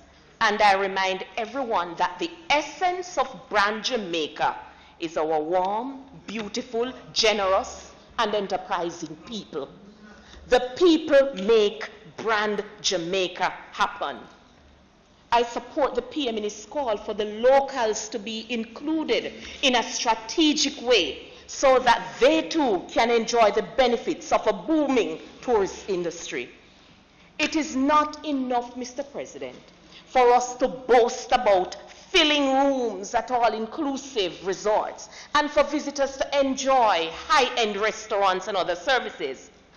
We want our craft vendors, we want other local merchants to enjoy the prosperity. This administration is serious about the prosperity of our people. In some countries, there are no all-inclusive hotels, and this, I believe, is to enable the locals to benefit from tourism. Development cannot bypass the people. A few in Jamaica. Let us show our people how they can be a part of development. Let us show them how they can benefit. Mr. President, people by nature will not love and protect something where they don't know the value of it. As the saying goes, do not force people to build a ship first. You teach them to love the sea, and they in turn will build the ship. That is why, Mr. President, I hate crime and violence. because crime and violence curtails our living our best lives. But we are going to overcome this challenge because good must triumph over evil.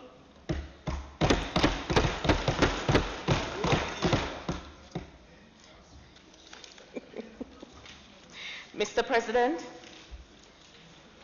Jamaica today is demanding results. Jamaica today demands performance. People are interested in the politics of performance, and I commend the government for doing its best in performing to the extent that we have the people's confidence. I do believe that one good term deserves another.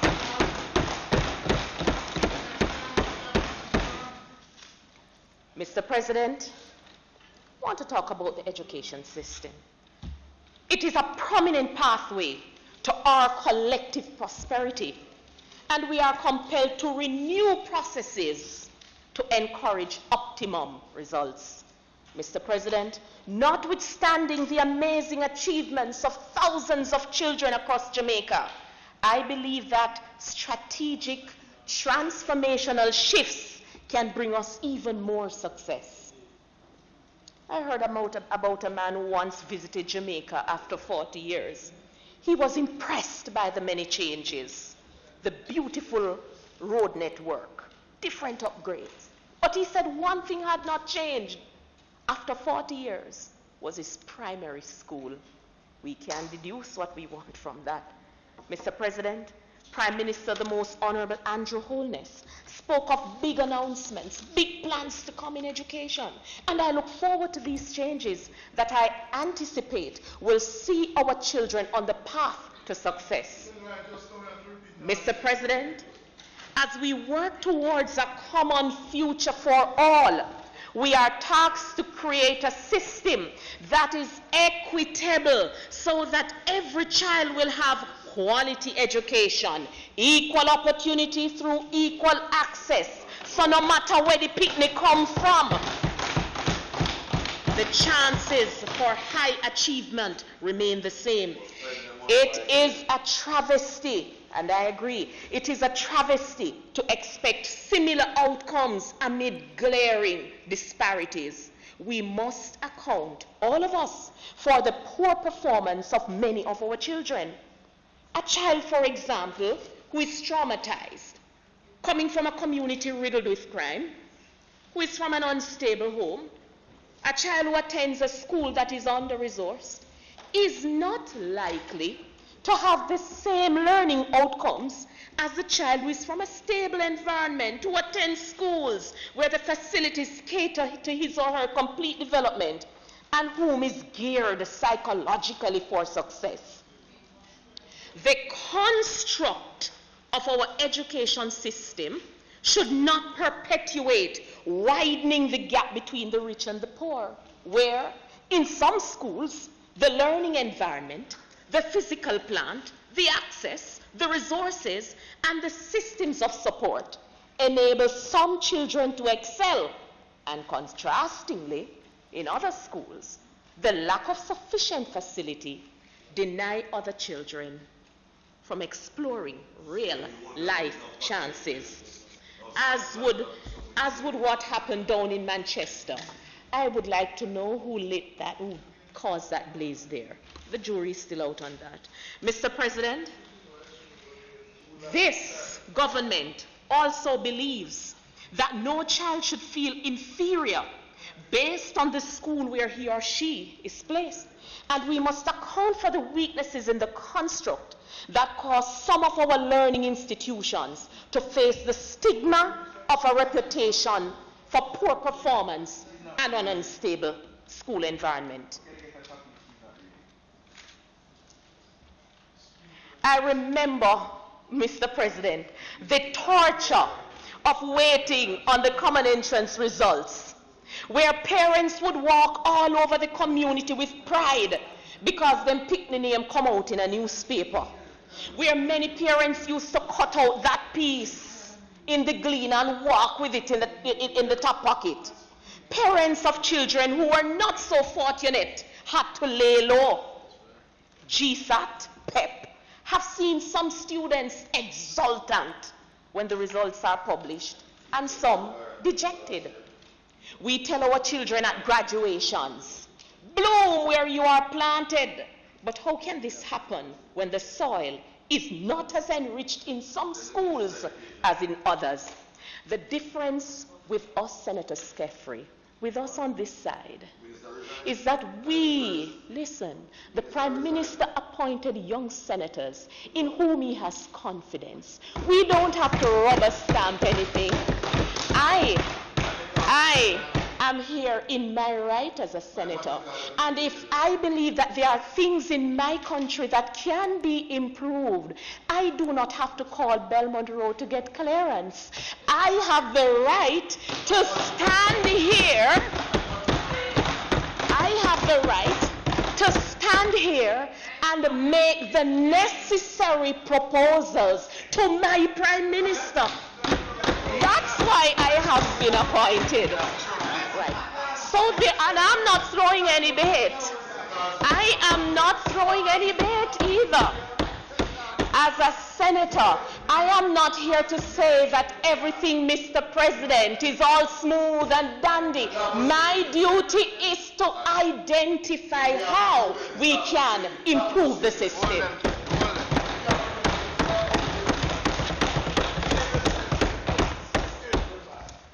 I don't know.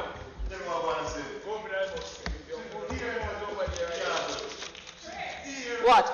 I can't touch what? I can. I can. I can. I can. But you know what, Mr. President, you want to talk about CMU right now. You all should be gathered, huddled somewhere, working on some 30-point plan on how you will ever regain the confidence of the Jamaican people. It's not happening. Because based on the work that the Honourable Prime Minister is doing, we will turn 89 Old Hope Road in a museum. Yes. And there are many people. You bet. And there you are. Yes. And when we go to 89, yes, when we go to 89 Old Hope Road, where are you going? Where are you going? Where are you going? Mr. President, you know what will happen when we go?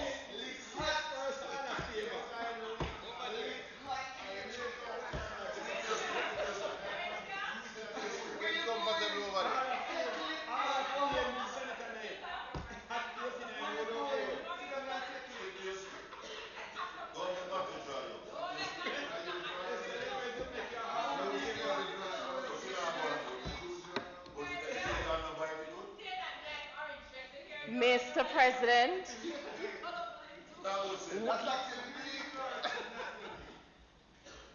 Mr. President, the people of Jamaica demand performance.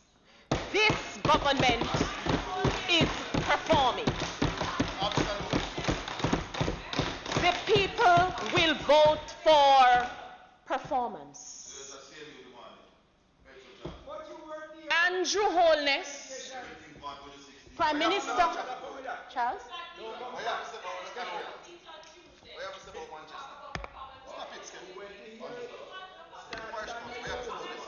I am addressing it. Colleagues,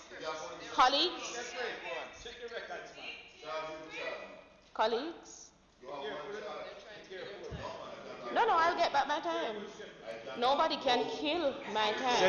Senator Skeffrey and Fraser Binns, please. Continue. They are upset because I said that, listen, this is a government of performance. And that's what Jamaicans are impressed with. They are upset because I said that Prime Minister Andrew Holness, if he continues like this, and he will declare 89 Old Hope Road into a museum. Children will be leaving primary school to look at dinosaurs and fossil fuel and fossil up. That's what's going to happen, yes. I don't know what this obsession is, right? You are not in a position, let me tell you, as a responsible opposition, you come to the table, you ask the right questions, you are committed to processes, but you cannot score political points on corruption and fake news. You can't. Those days are over. And I only hope, I wonder if the issues at CMU started under the PNP. but we will fix it. Mr. President, point of order. I have a point of order. Thank you. Is the Senator calling the Auditor General report that was tabled in the Honourable House of Parliament fake news? I'm asking, Senator, that's what I reference. That's what I reference. Senator, I asked a question, that's what I reference. Senator Skeffrey, you asked a question by shouting it across the floor. That's not really a question. No, Senator and Skeffrey. That's not a point of order. I don't think that the Speaker is saying that the report on the CMU was fake. I'm not suggesting. I think she was saying whether the issues at CMU started before.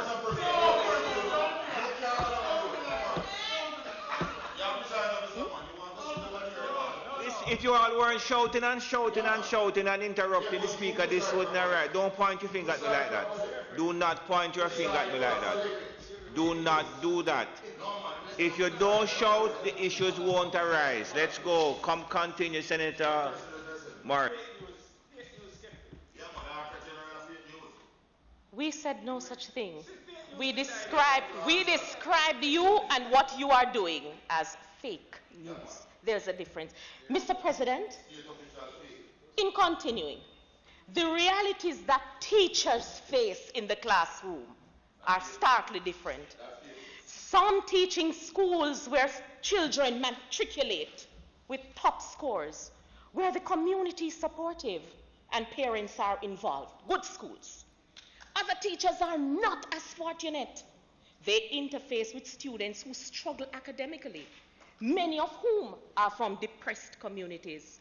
The teacher, instead of focusing on facilitating the learning process, has to spend too much time quelling fights, quelling quarrels, setting the class, or aggressively asserting his or her authority. Because the truth is, if the teacher don't run things, a boy will jump up in a class and run things for that teacher. And in some instances, Mr. President, nothing that the teacher studied in college or university prepares them for the realities that they face in some of our classrooms. Sometimes it is even a joke to send for the parents, because when the parents come, they prove to be no better than the child. And so, Senator Longmore, until many of us know what it feels like to be in front of a class of 30 children, many of whom, you say only that, Senator, many of whom may be out of control for some reason, let us be kinder in our criticism when they lose it. And Mr. President,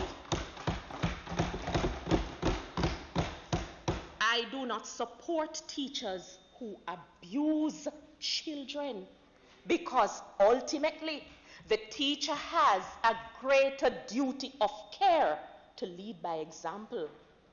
However, the system should not frustrate or abuse the teacher. And Mr. President, let us salute the hardworking teachers all over Jamaica for their commitment to education. Mr. President, I share the view by the National Council of Education that there needs to be intervention in troubled communities and in some rural communities to encourage attendance and improve students' performance. Maybe we need to be very targeted and deliberate in how we allocate resources in these communities. We absolutely must impact the environment in which our students learn if we hope to change lives, if we hope that it will have long-lasting benefits. The changes that we seek in having a lawful society, a society that is God-fearing, a society with positive values and attitudes, a society that has national and civic pride, will be best achieved through an effective education system. And how will we know when we are nearing the goal to achieve an equitable system of education? We will know when the only thing that separates our school is distance and the color of the uniform, never the quality of learning. We will know that we are closing the gaps when it matters not where the child is placed. We will know that there is equal opportunity through equal access when no child has to be on the road from 4 a.m. to travel miles from home, passing many other schools to attend a school that is labeled as being better. Mr. President, we need to accept that we need to do more to encourage skills training, vocational training. Mr. President, I am of the view that there are no dunce children.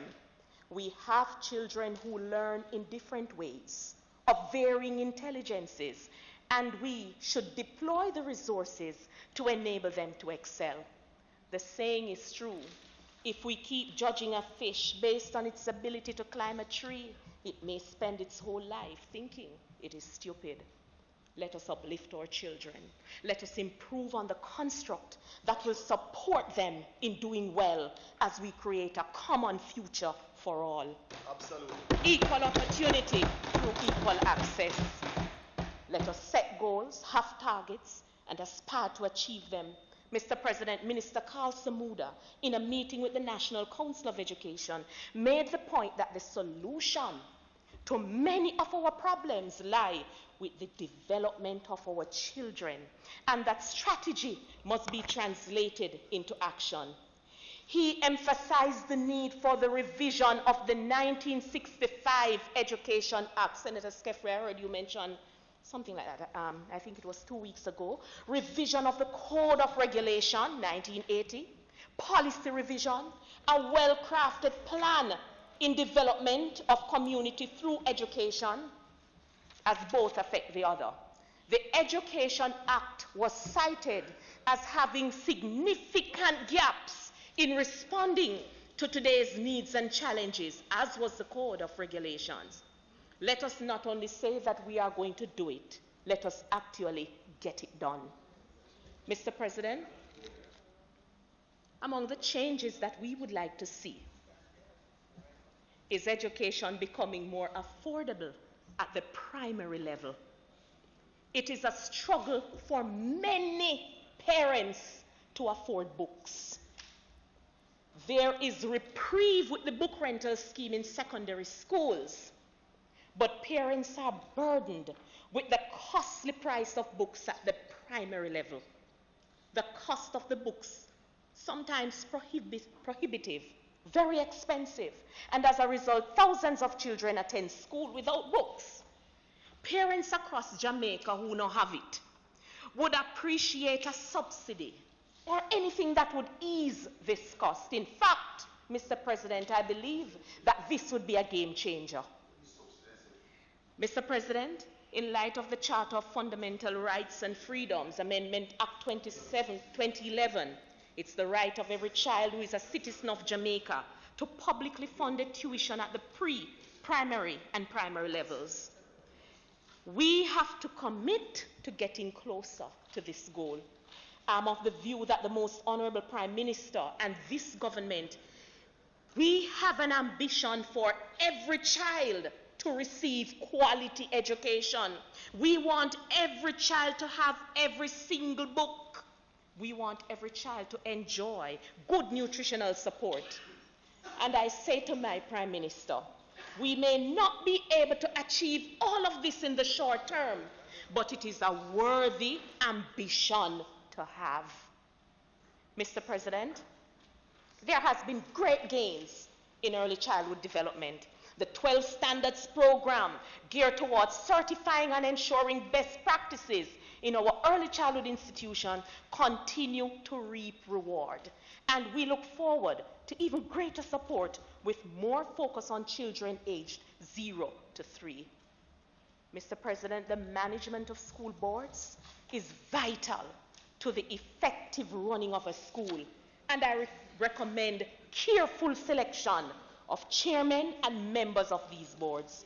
We have a duty of care to select individuals who can commit to the vision of the ministry and the institution. Mr. President, this government is focusing even more so on good governance. A criteria for development is good governance. Good governance will determine Jamaica's place among nations, how we manage our affairs, how we treat with different varying constituencies of interest, such as women's rights, child abuse, cybercrime. Mr. President, we are at a point when a country may want to see our policy on climate change and other environmental issues to determine whether or not they want to do business with us. Mr. President, they may peruse our governance framework with a view of assessing the extent to which we are able to meet targets. Good governance gives people the confidence that decisions will be made in their interest, not business, not color, not class, never politics, only the interest of the people, the people's progress, the people's prosperity. Mr. President, if democracy serves the interest of party over country, then democracy is dead. We have seen examples drawn from all over the world of the crippling impact of poor governance, bright ideas, great policies, ample resources, but defeated by bad governance. And that is why I commend the administration for the plans afoot to improve our governance framework. Mr. President,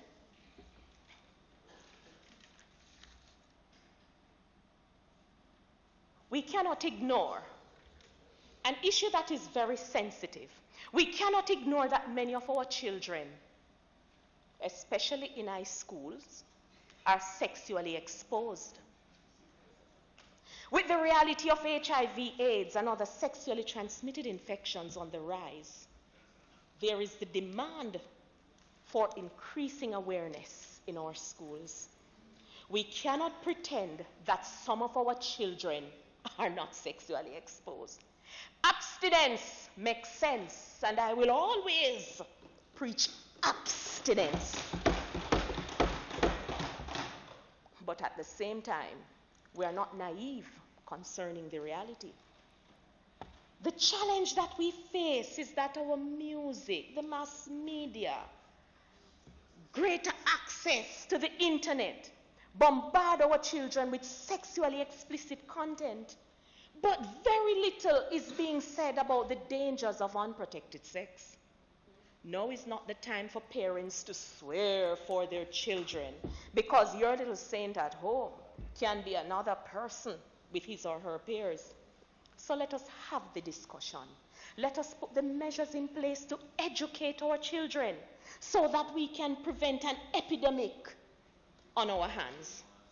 Mr. President, no pun intended, but when it comes to educating our youths who are ignorant regarding the dangers of unprotected sex, rubber needs to hit the road.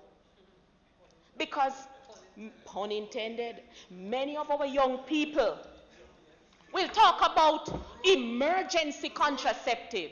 Many of our young people talk about the morning after, and this suggests that they are more concerned about avoiding pregnancy than practicing safe sex.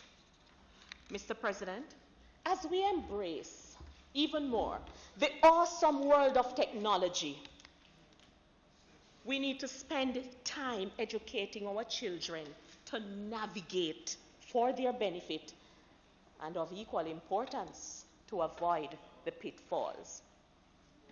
Mr. President, the final point that I want to make here, I think it would be an indictment for me to present and not touch this. We must denounce the murder. Senator, just before you move on to another topic, I just have two questions to ask the Senate. Yes. The Speaker's time has elapsed. I ask whether you approve her getting sufficient time to continue. And let me finish, please.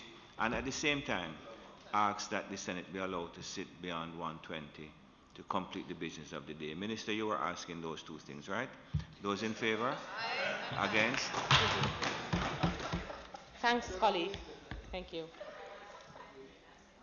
Mr. President, we must denounce the murder of a number of women in our country. We must not justify it.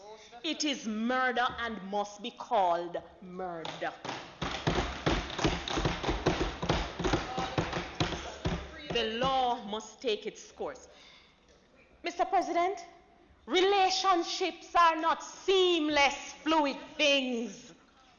Men have wronged women, women have done the same, but there is no excuse to murder your partner, and that's the message that we have to send. I am concerned in the exchanges about the use of the word but. But being used almost to justify or to explain it away.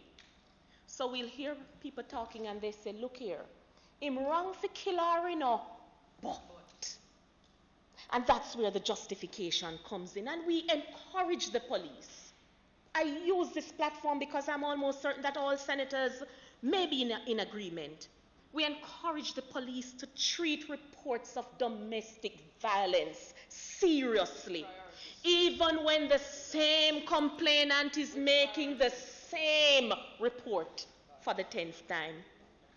And we need to amend the laws regarding domestic violence so that there is no gray area, so that people can feel a sense of justice, so that the penalty will make sense.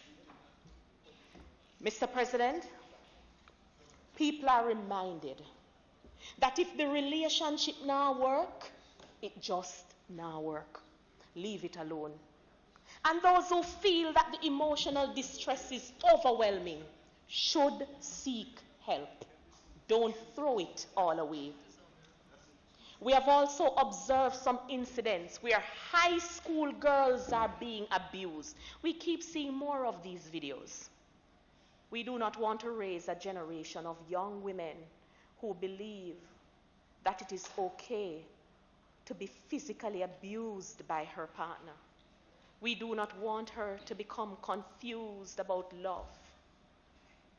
Not only do we need to protect and empower our girls, our boys need intervention so that they will be able to learn wholesome behaviors on what makes him a man, not toxic, ego-driven ideas of masculinity. And coming from the ministry, the information, no excuse for abuse, call for help, and the numbers are given. You can contact the Bureau of Gender Affairs and the number 876-553-0372. So, no excuse. Don't sit and take it. Talk to somebody. Don't let it reach to the point where your excuse is going to be, I lost control. Mr. President, in closing, I speak to our youths by these thoughts. Yes. And we're having too much of a good time. We're having too much of a good time.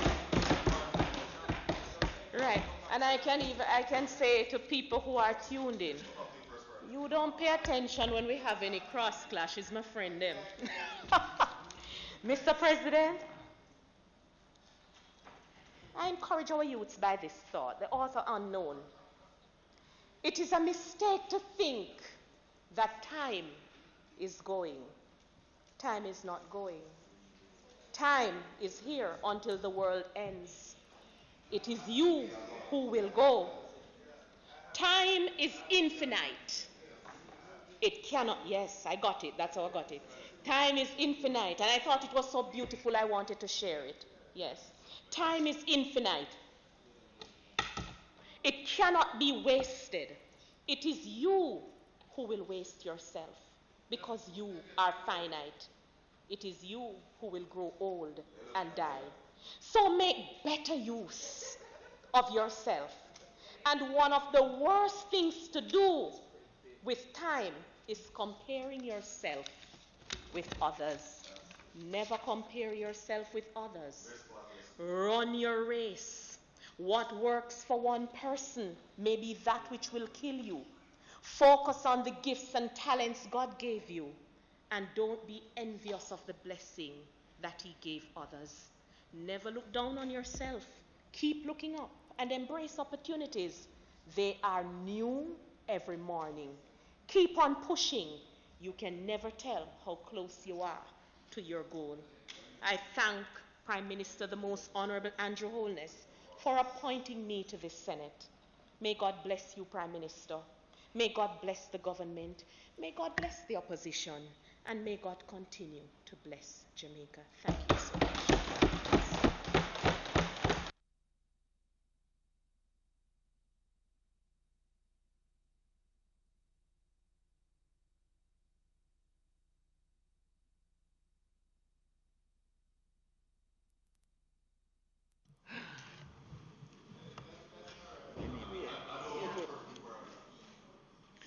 Thank you.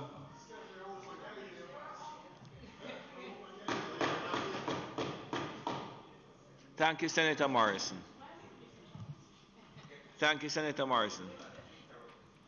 Senator Brown?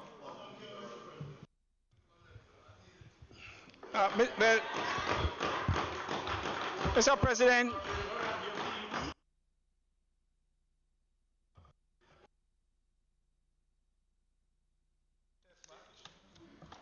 Mr. President, 1 minute, Senator Brown. I have a point of order, Mr. President.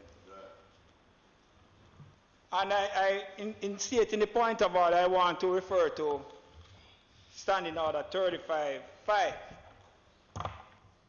which speaks to improper motive, Mr. President. And in respect to that standing order, we must read it literally as well as we must look at the spirit of the standing order. And Mr. President, in the last few weeks, there was a public statement that was made by Senator Lambert Brown that imputed improper motive on a minister, and by innuendo and by what I saw following on that, it would have spoken to Mr. President. 35-5. Respectfully, what is the point of order? And I've stated it. 35-5. No, but hold on. But not made. It was not made in this house. Hang on. I'm going to So listen please to it clarify, Mr. President. The Senate must not be used improperly. I am going to listen to the point of order and rule accordingly on it. Mr. President, the innuendo went so far that it involved not only casting aspersions on a minister who would be a member of parliament at the very least, and the innuendo would have directed us in a particular direction. Mr. President, Mr. President, Senator Lambert Brown, I am submitting to this chamber, must apologize for what he has caused, not only to the minister, and the member of parliament. Are you taking a point of order, Senator Knight? Yes. Well, state so. No, that's my, Senator Charles, that's my decision. Are you, Yes, have you completed? And the international implications that it had. So much so that it required a response. It required a response from the United States Embassy, Ambassador of the United States, which, Mr. President, is an unusual situation. I am saying in the circumstances, Senator Lambert Brown should extend an apology for breaching the spirit of the standing order that impute improper motive against a minister and member of parliament.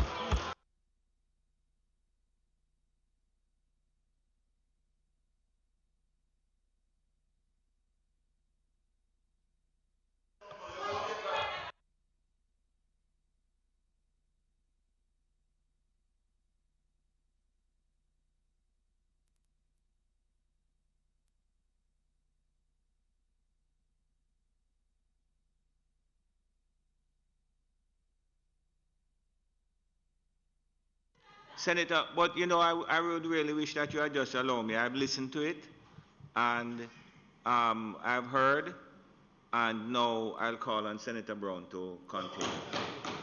Continue.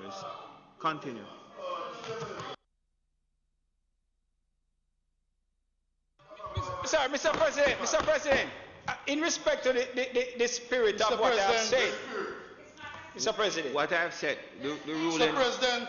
1 minute, Senator Brown. Yes, sir. The ruling that I have made is that I've heard what you said, and it does not fall within the category of a point of order. Continue, Senator Brown. Mr. President, I never started. I'm going to start now. I had recognized you, so Thank you. You can continue now. I want to say, for the record, I have made no accusation against any minister. Which minister? I have made no accusation against any minister. If I did so, tell that minister to sue me. Yeah. If I did so, tell that minister to sue me. The minister. Tell him to sue him. Mr. President, just for the record, I made no such thing. The political ombudsman have written to me, and I will see her. I have asked her to show the evidence on which she intends to rely. And she has sent me material, none of which has shown what the senator so slanderously declared. But Mr. President, I'm not here for that. I'm here to contribute to the State of the Nation debate. I'm not going to go into the gutter as some choose to do. I asked certain questions. I have asked certain questions, and the government couldn't talk until the U.S. Embassy opened their mouth. And I will ask it over and over. I have no fear. Anything I say is within the law, and the standing order doesn't govern what happens outside. But as a lawyer, you should know that. Mr. President, in my contribution to the State of the Nation, I'd like to, colleagues, allow him now, allow him. He knows what he's doing, it backfire on him. Yes. Mr. President, I'd like to acknowledge the role my family have played in me being here today. I speak. Last year you brought them with you into the gallery, you know, and you were very moderate in your presentation. I noticed they are absent today. I speak. They're watching from elsewhere because they realize that they would come here today and hear the nonsense that seems to be spoken. Point of order, and a point of order, and a point of order. Come now, Senator Brown. Senator Brown, you're breaching the standing orders now. Because he's casting abuse at me, offensive language, Mr. President. Okay, thank you.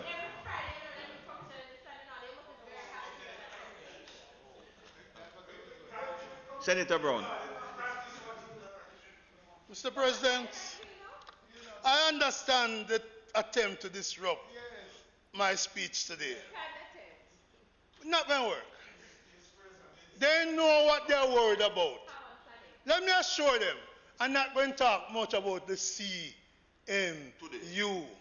because that sounds like a cesspool maritime place. I'm going to deal with the RG, but I'm not going to be able to. So, Mr. President, they don't have to worry. They don't have to worry. We have the report, but we're not going to go into the details. I want to acknowledge the role my family have played, my wife, my children, and very importantly, Mr. President, my mother, who on the 15th of February will celebrate her 90th birthday. I'm proud of her achievements. So, I stand with somebody who have lived long, and I hope some of it rub off of me, so you get tired to see my face.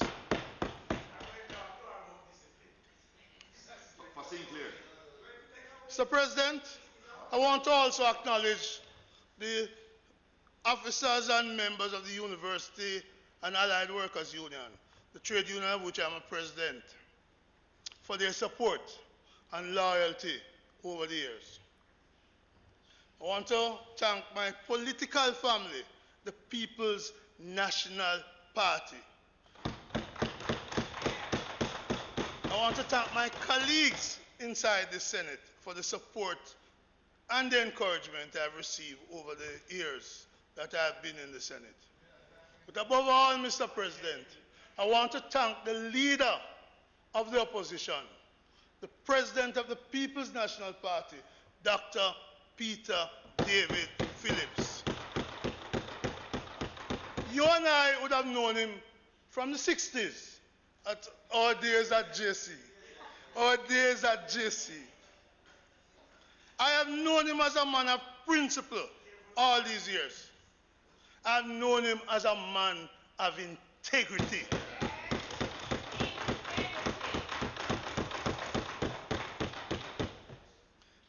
His name has never been mixed up in any corruption or act of corruption, and he has my maximum support.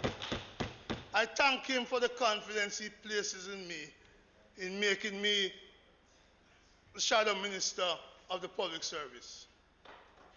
I thank him for asking me to be his representative on many occasions, because in me he sees a man of principle, of decency, and of fairness, and above all, impeccable integrity. Mr. President, you know, they talk what they don't know of, but I forgive them. I rise to contribute to this debate on the state of the nation, and I do so conscious, Mr. President, that well over 500,000 Jamaicans are living under the poverty line. I do so conscious that the last survey of living conditions published by this government has shown an increase in poverty. I do so conscious, Mr. President, that there are many mothers in this country that are unable to send their children to school because they have no lunch money. There was a time, Mr. President, when those mothers could count on the Nutrition Product Limited, developed in the 70s and continued throughout, for a little nutritious food. They could get a bun. They could get a sandwich. Even if the drinks are devoid of sugar. But I just learned, Mr. President, that one school in Manchester, classroom of 30, just like Senator Morrison, classroom of 30. When lunchtime came, they got 7 Nutribuns. 7 to feed 30. Not even the miracle of the fish and the bread could be worked with that. And that's Many schools. the reality facing many schools. But check it up on the ground. Many schools in the country under this government. I rise, Mr. President, conscious that there are many pensioners, work years, some in the state, who are unable to find money to fill their prescriptions. The doctor order blood pressure tablet, one a day, and they can't do more than half of a day. Mr. President, in reality, these pensioners, these elderly citizens of our country are literally living in the shadow of death. No wonder today, Mr. President, the speakers from the government side could only mutter the word prosperity once. Because prosperity hasn't come for the elderly in our country, as it hasn't come for the students. Mr. President, I'm conscious that there are people living among us who are unable to find a single meal for a day. For them, things tough. Put it another way, Mr. President, too many of our people cannot connect with a feeling of prosperity. For them, prosperity is but a fleeting illusion to be pursued but never attained. I'm conscious, Mr. President, that our underpaid teachers, as we saw in the paper today, are fleeing our country, the land of their birth, because they can't survive in it. I am conscious that the nurses who must take care of our people in the hospitals are also fleeing the country because they can't survive. 100 from the university hospital was announced recently. Mr. President, things tough. And to make it worse, it doesn't look like it's going to get better. Yesterday, the Observer newspaper carried the story, business confidence slips due to FX fluctuation and crime. And this is what Dan Anderson is quoted as saying, over the last two periods, the second and the third quarter of 2019, business confidence slips causing a buzz within the business community. And the fourth quarter reveals that there has been a further slip. So that is an apparent decline. You know, many times in debates here, I hear the government side says, oh, business confidence is up. And with my experience of this thing, I know it was going to come down. And Dan Anderson is saying, it's coming down. It's declining. And that's a worrisome thing for our country because we want the business confidence to be up and up and up, but it's declining. Clearly, Mr. President, this is not an economy going in the right direction. In the Observer report about business confidence, the following is said. The report on business confidence indicated all 7 variables used to measure business confidence decrease. This is not my words. These are Dan Anderson words. He said business of the current economic conditions, the expectation of improvement is down by 21%. Expectation to the current economic condition is down by 6%.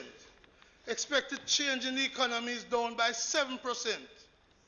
Expected changes in firms' finances are down by 9 points. Expected change in the current return on investment is down by 23 points. Expected change in profitability is down 7 points. And current investment and expansion interest is down 7 points. Not a good sign, Senator Braham. Not a good sign. Others are watching from abroad. This is going to affect our FDIs, or foreign direct investment. And as I said, Mr. President, these are worrying signs. We're not going in the right direction. It's against the background of the realities I just outlined. The people conditions, business confidence going down, that I want to focus on in the state of the nation. And I make this speech today, on the day the Senate received a most damning report from the Auditor General on the state of affairs at the Caribbean Maritime University.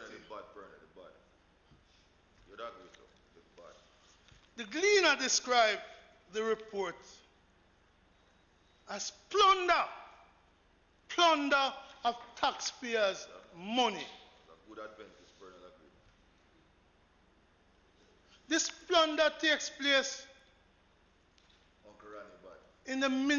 under the portfolio of the Ministry of Education.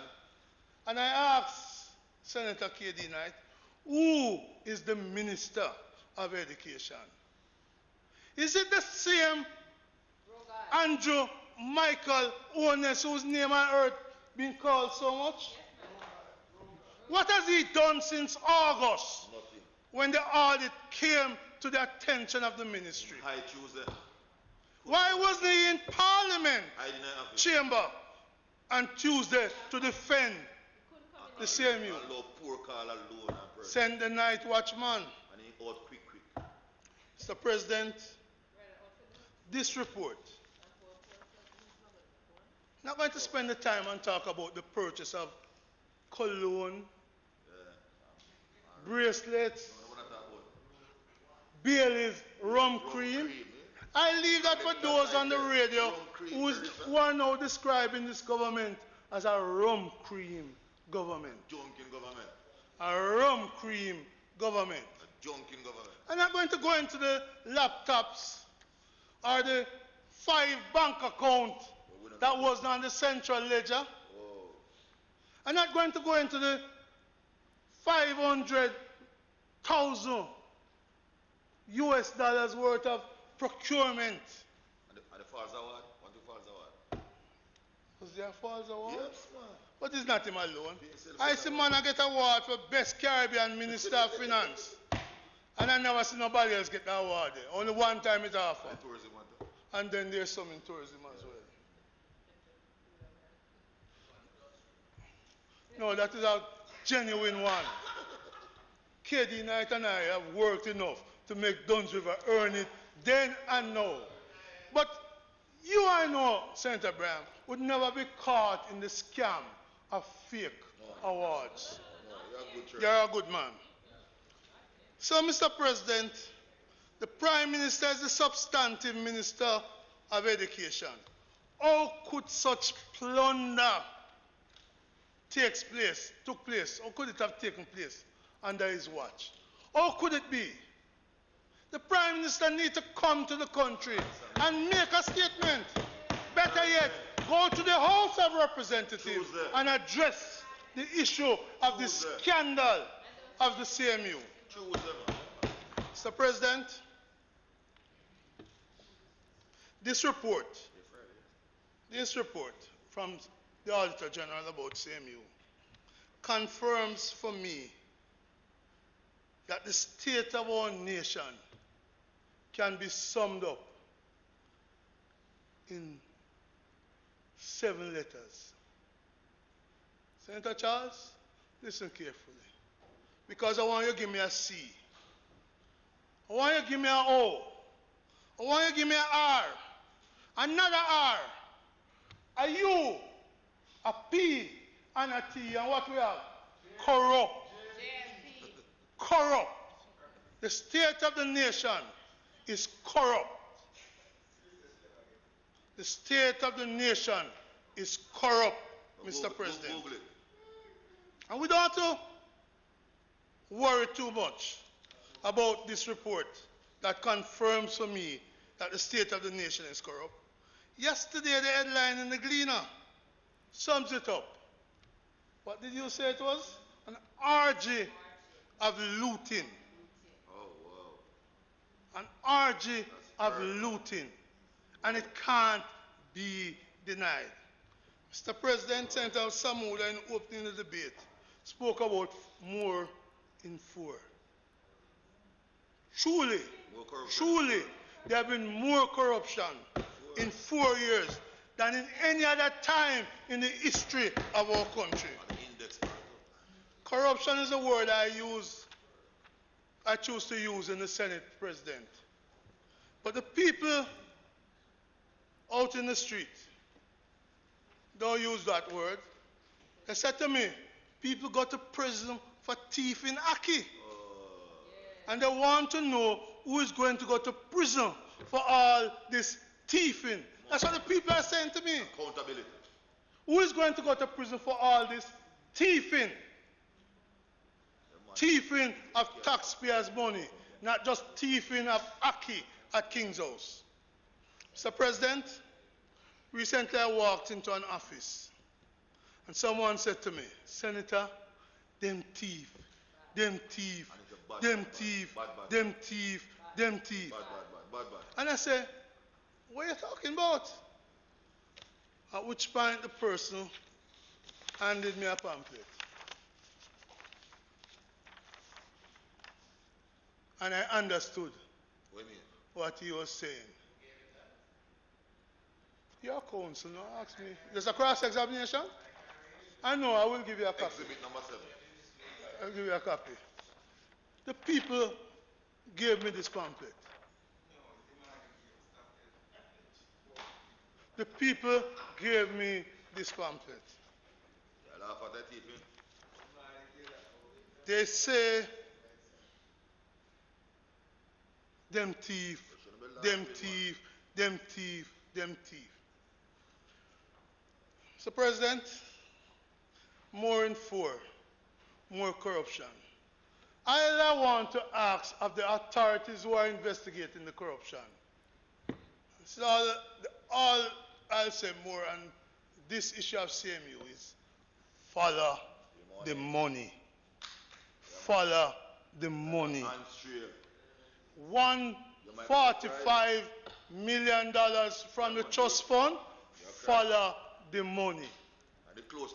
Follow the money.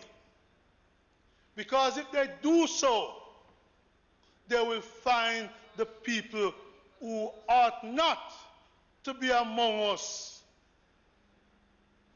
but to be elsewhere where those who thief should go. You know, there are people who are saying they deserve a next term. You know what the people are saying? The only next term should be a prison term. That's what the people are saying. When they see all of that, they say the only next term should be a prison term. So, President, mandatory prison term. Let me make it clear. What happened at CMU is not a matter of bad luck. What happened at CMU is not a matter of Obia, somebody over here. What happened at CMU is not about the media or politics. It's about a failure of leadership. Leadership in an institution that the Prime Minister is the portfolio minister.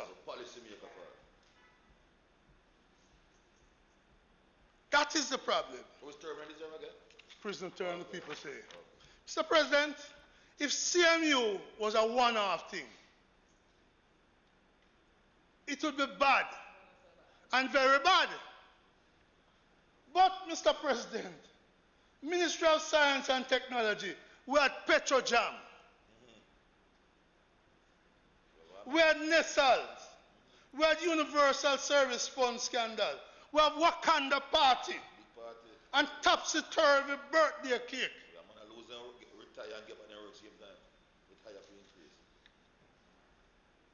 We have in the Ministry of Education, Rural Reed being dismissed as minister. We have the 20 million donation scam. We have the yacht party. What am I saying? Industrial function. Yacht. Understand? I'm very clear. The people know about the boat party. The boat party that we are told was a seminar. We told it was an industrial function. The yacht party. Me don't care what you want to call it. We are talking about the boat party. We want to put on at taxpayers' expense and lie about it. That was a seminar. Mr. President, Ministry of Finance, the people are asking about the 8.34 million phone bill scandal. They're talking about the tourism sign in Mobile. They're talking about the advisors' airfare. They're talking about the scandal of consultants galore. They're talking about the garbage bins that we can't see, for which 35 million was spent. They're talking about the Ministry of National Security, police used car scandal, and the handheld device, Mr. President, to detect guns, which would mean that the police would be able to detect some of the guns that drive past them and end up killing other people. But money spent on that, Minister Charles, you all admitted it. But the handheld scanners don't come yet, and people are dying because the guns have not been discovered. I could go through transport. I could go through industrial, agriculture and fishery. I could go through Ministry of Health, the Ministry of Economic Growth and Job Creation, $600 million debushing scandal, for which the contractor general said the cabinet was a corruption enabling mechanism. And for which the minister said, the contractor general said, 3 ministers are likely to be mendacious. What that word mean again, KD? Liars. I could talk about the UDC sale, and I want to absolve the chairman of that. Because the contractor general said, a minister interfered. Oh, yeah, man. Put your chairman and the beach seems to have gone for free. Yeah. Money the UDC could use. I could go through the list of scandals. But since Senator Samuda is not inside the chamber, I will just simply say to him, more in 4 indeed. More corruption in 4 years of this government. You know, Mr. President, the leadership failing as demonstrated by the Prime Minister, who hides every time these issues come up. Come to the Parliament late hours at night for PetroJam report. Prime Minister hasn't been man enough. And I said that these scandals, these acts of corruption need not have been so. Listen to the Prime Minister at his swearing-in speech at King's House on the 3rd of March 2016. Mr. President, I tell you what I lack here. When you look at the U.S. Senate trial, they were able to put up the Prime Minister's speech on the screen. So we could see his face and hear his voice. But we have to start using the technology sufficient.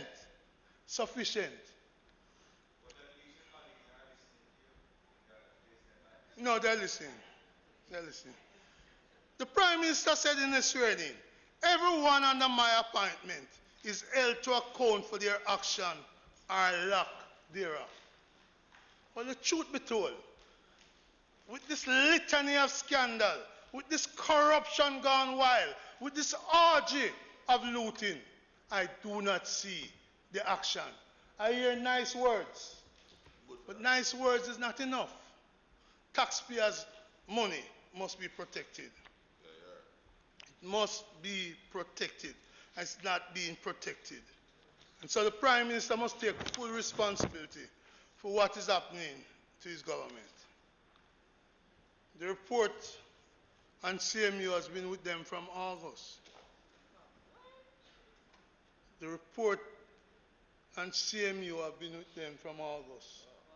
They tried to hide it in the they didn't put it in the parliament last week, and that's why I got up and commend you, President, for allowing it to come. Mr. President, Good President. Mr. President, corruption along with crime is considered among the top 3 issues in the country. The people of the country have said 64% in a recent poll says that the government, this Jamaica Labour Party government, is seen as corrupt. That's a big majority of our country to see a government as corrupt. And I hear today that corruption don't win election. Well, I'm not interested in the winning of the election of corruption. I'm talking about good governance. I'm talking about what is right for our people in our country. But let me tell those who have that view. Let me tell those who have that view where they're wrong. In 1972, the type of thieving in the Ministry of Education led to Michael Manley victory. Corruption is something that people don't like, from either side. So, President, in 1989, one of the factors that helped the PNP with those 18 years is the corruption as exemplified by Jack Smith stealing farm workers' money. So keep on the illusion that you can, that people can thief taxpayers' money because there's no accountability by the electorate. Wrong. And if it don't come today, it will come tomorrow or the day after. So you can thief and get... So those who talk about 89 Honourable becoming a museum must understand what Belmont Road was. What Belmont Road was in those 18 plus years. So let me make it clear. Even if 89 become a museum, it will be a museum of doing good things for the Jamaican people. Mr. President,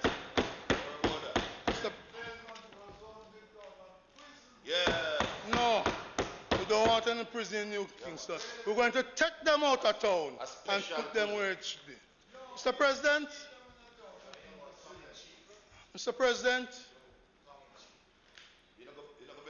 corruption affects all of us.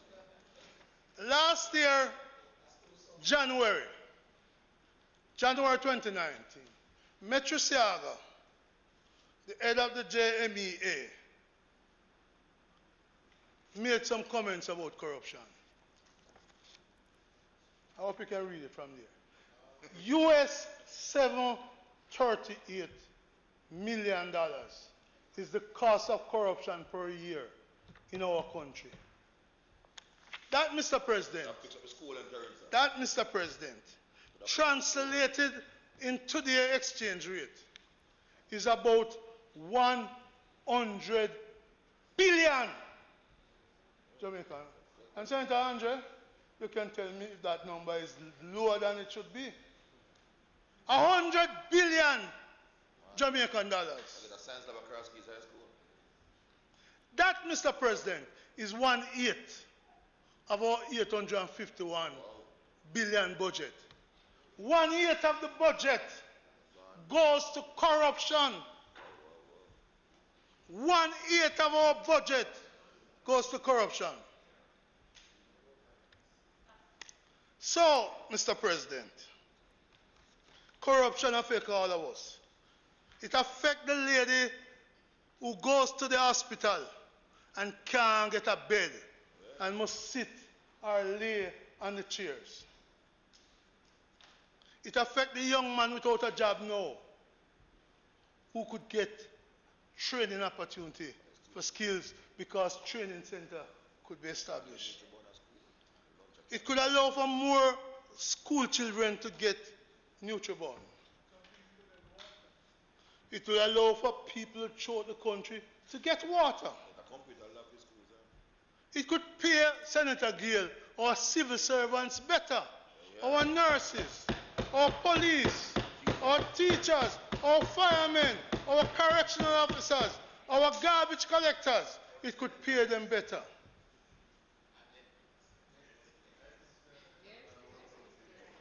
it could provide better roads. And yes, Senator Morrison, it could provide better schools. But that is gone in an orgy of looting. It's gone in corruption. And it could gone into rum cream. And bracelet. And perfume too and stuff, not just cologne. Mr. President? Sorry.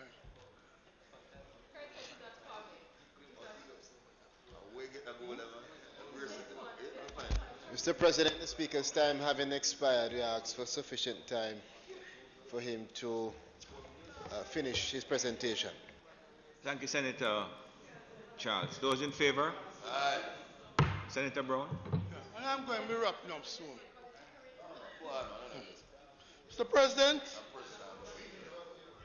earlier I mentioned, thank you, Senator. Earlier I mentioned the elderly can't buy their medication. That money, 100 billion, a part of it could be used to subsidize the medication for the elderly in our country. We could twin some of that money with the JADEP. We could twin it with the National Health Fund. We could work with the NIS and do something for elderly. Senator Langmore, living in the valley of the shadow of death where they live because they can't get the blood pressure medicine. God. For those who need a kidney machine to stay alive, we could buy several kidney machines across the country. Corruption is bad for the country. And don't tell me it happened on the other side. Corruption is bad generally, and we must do something about it. And I want to propose today, Mr. President, some things that we can do. I choose not to spend my time going through the CMU report. And that might disappoint some of you, because you anticipated wrongly.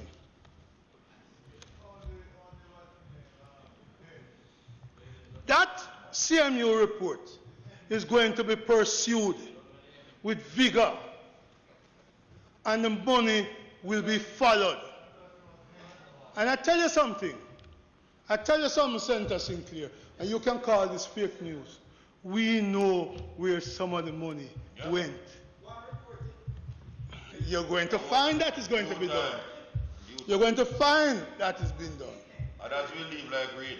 So we want to make it clear. We are going to follow the money. And that will leave like read. Mr. President, what can be done about corruption?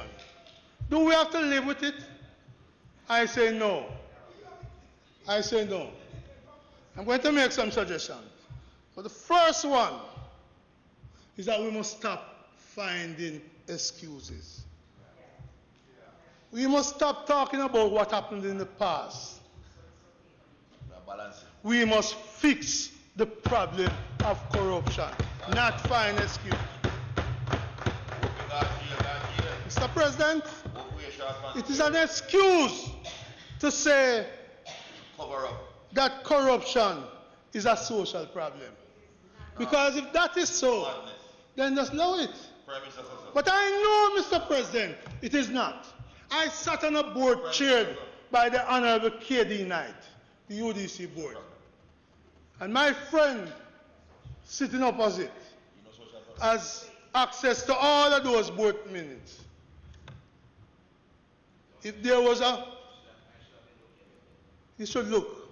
If you don't look yet, go look. But you will find not a whiff of corruption. Senator Knight, in his first board meeting, made it clear we would not be tolerating in this board any act or perception of corruption. And his directors stood with him. Corruption-free UDC board. Mr. President, he asked me to chair, as part of the UDC, the Montego Freeport Limited Board. That's a board washed with money. Washed with money. Made big dividend payout. At people who had development. outstanding. And we insisted that the development must take place. It need not happen. We have the UDC report, Senator Bryan, where promises were made after the fact that we're going to get a whole heap of investment, whole heap of jobs created. Well, it's now almost 4 years since people went to Mexico. Or should I say a minister went to Mexico, and that deal has been signed. 4 years almost. Where are the jobs? Where are the investments? The question I want to ask, who benefited from that deal? Where's the benefits from that deal? Or better yet, who benefit from that deal? Who benefit? And if you want to find out about extradition, Mr.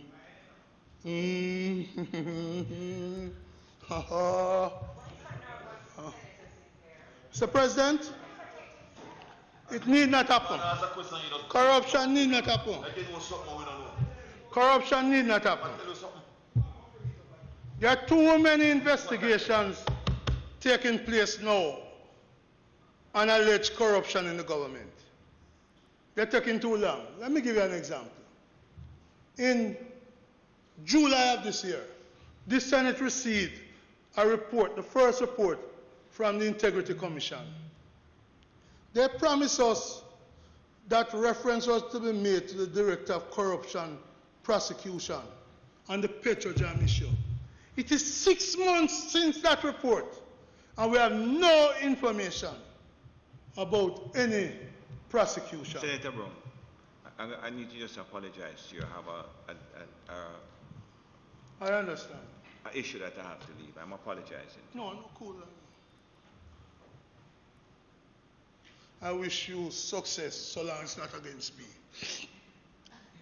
Safe journey, Mr. President. So, is it that the Integrity Commission is lacking in the amount of staff that they need? If so, give them the staff. If so, give them the staff so they can carry out the investigation and completion to completion. Give them the resources. That, not excuses, will help us fight corruption. Mr. President, I propose that we recruit and train sufficient investigators to fast-track completion of investigations, wherever they are, be it FID, MOCA, Integrity Commission. Get international help. Train people so that a few investigators are not overburdened with the many, many corruption allegations that need to be investigated. So, I come today to say that can be done. That can be done if we are serious about fighting corruption, not stalking. Mr. President, I propose these matters are taking too long in court. Corruption matters. Years and years and years. I propose that we consider the setting up of a special division of the court to deal with financial crimes and corruption. Let us fast track the outcome of the MOCA, FID, Integrity Commission cases. If we're serious about fighting crime, let's do that. That can be done. Fighting corruption, that can be done. Mr. President, the law we passed on the Integrity Commission required the establishment of an oversight committee of this Parliament. Up to now, I'm not aware of the establishment of that committee. I am calling on the Prime Minister to establish and have functioning the oversight committee that must monitor and oversight the Integrity Commission. That can be done. No excuse need to be given. I am asking that that oversight committee be required to follow up on all the reports coming from the Integrity Commission. including the one about UDC land sales and beach giveaway. So action can be taken. Follow-up taken to these reports. And all the reports that will come in the future. Action, not a bag of talk, is what we need against corruption. Mr. President, I propose also that we ensure rigorous enforcement of compliance requirements and reporting requirements be adhered to, and sanctions be applied where they are not adhered to. Greg Christie, former Contractor General, set up a system which required that every government board must report every month on every contract that they sign or negotiating. Senator Bryan, it worked. There was almost full compliance. We need to ensure that's in place. The records at the UDC that you have access to, Senator Bryan, will tell you that every month the KD Night-led board got reports on the compliance requirements. Be it report to Minister RPS, be it report to Contractor General, be it report to Parliament. And the date on which those reports were required had to be stated in every board meeting. And I tell you this, Mr. President, the board that KD Knight led had some people on it. Even when management said we complied, KD, some of those board members asked for the evidence of compliance. It can be done. It must be done. Poor people money is being plundered, and we must stop it. I don't care who is involved. The people must be protected. All boards must be oriented, as KD Knight did to that UDC board, against corrupt activity. And to understand that the focus of the state is anti-corruption. It must be part of our motto in every company, the mantra in every company. This board is anti-corruption. And a dangerous thing has crept in, Mr. President.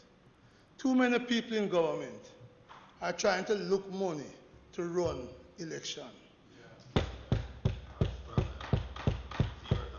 And they believe that the resources of the state should be there. Should be there. Should be there. Should be there. No, Mr. President. Should be there. Mr. President, on a to point prevent them. On a point of order. Yes. Can you state? No, but the comment. Can you state your point of order? The allegation has no foundation.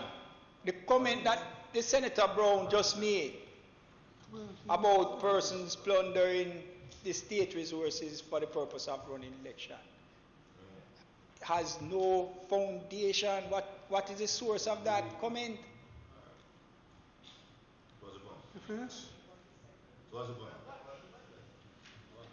Mr. President, let me make it clear. Too many people in the body politics are getting involved in seeing the state as a source of funding electoral opportunities. That is the reality, and that is the source of some of the corruption.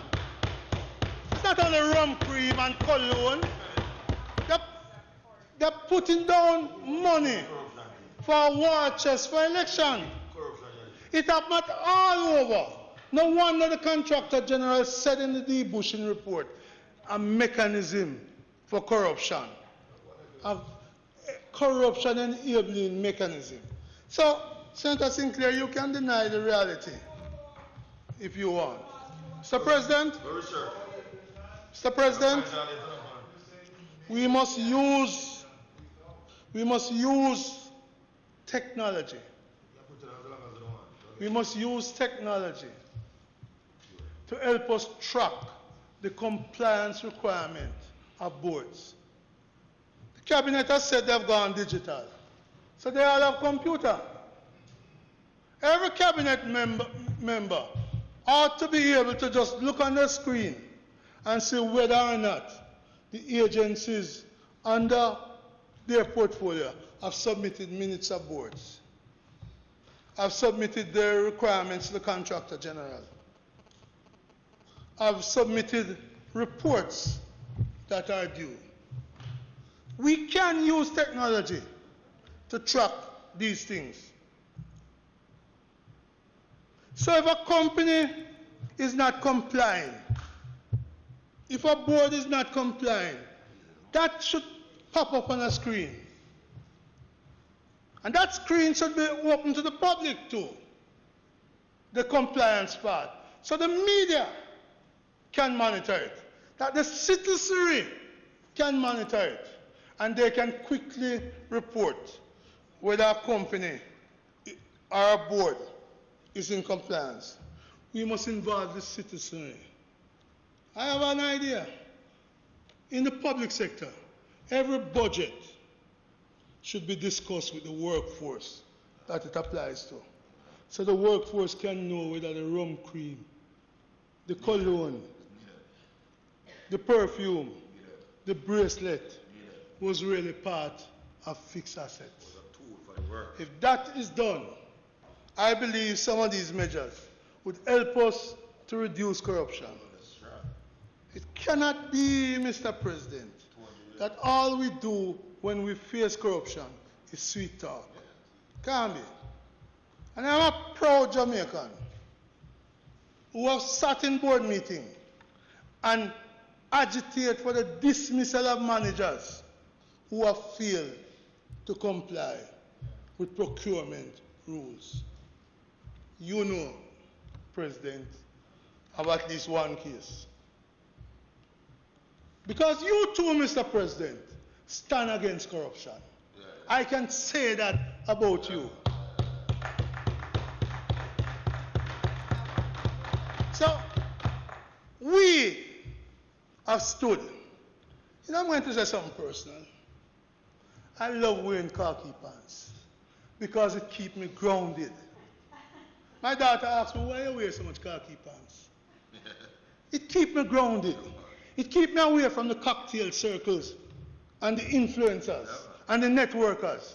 It keeps me grounded that you, Lambert Brown, came from the people and you are representing the people. It's not that I don't have jacket and not that I don't have suits, but the khaki pants on me is a symbol of where I belong, amongst the people, for the people and with the people. Could be that you never wore it in school, you know. Jesse had khaki pants those days. So, Mr. President, I want to make it clear. This youth from Standpipe,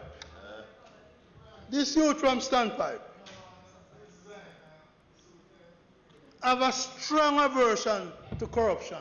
It matters which side it comes from, not.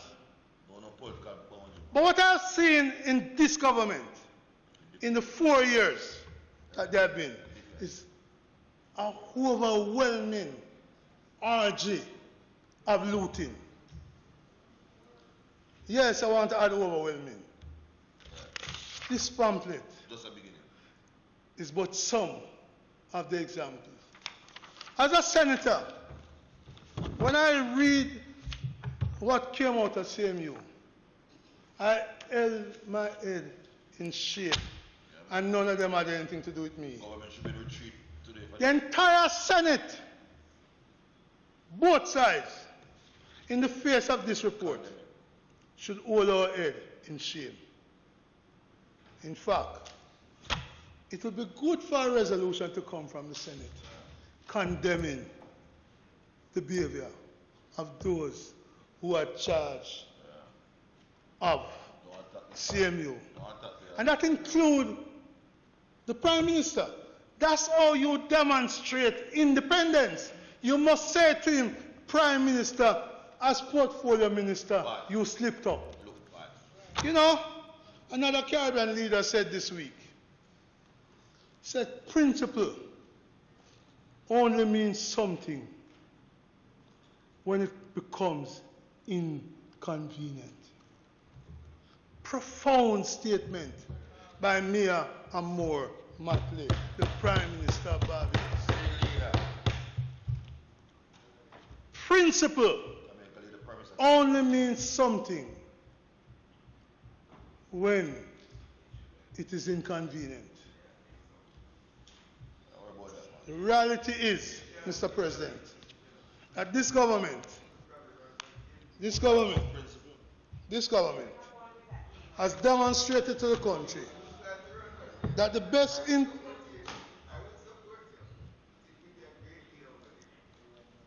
Mr. President, this government conduct has shown that the best interest of the country is not theirs. This government has shown that prosperity belongs only to a few.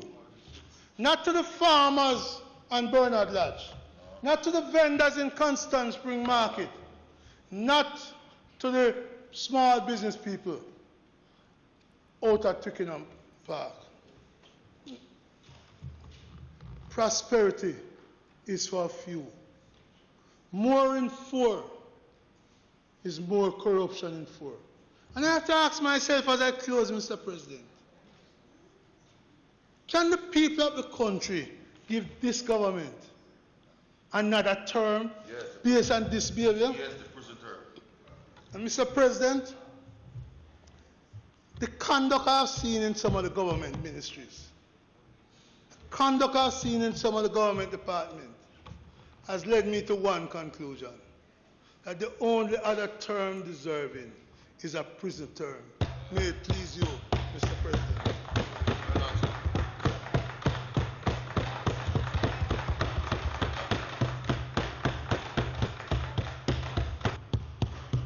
All right, Senator Brown, thank you. Minister? Well, Mr. President, again, let me close off by saying thank you to my colleagues for their contribution to the State of the Nation debate. It is not contemplated at this time for us to have any further business, and so we'll ask Mr. President for the adjournment of the Senate until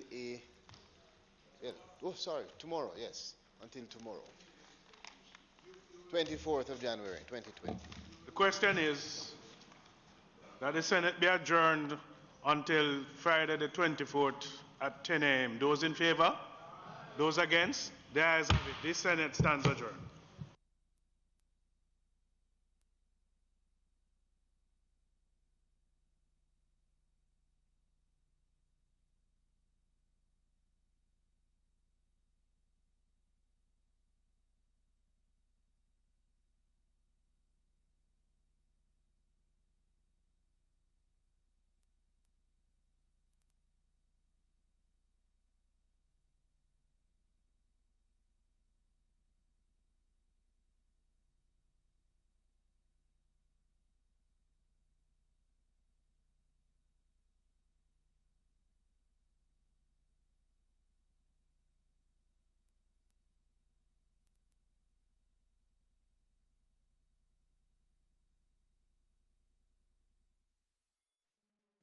Cha la la la la la la.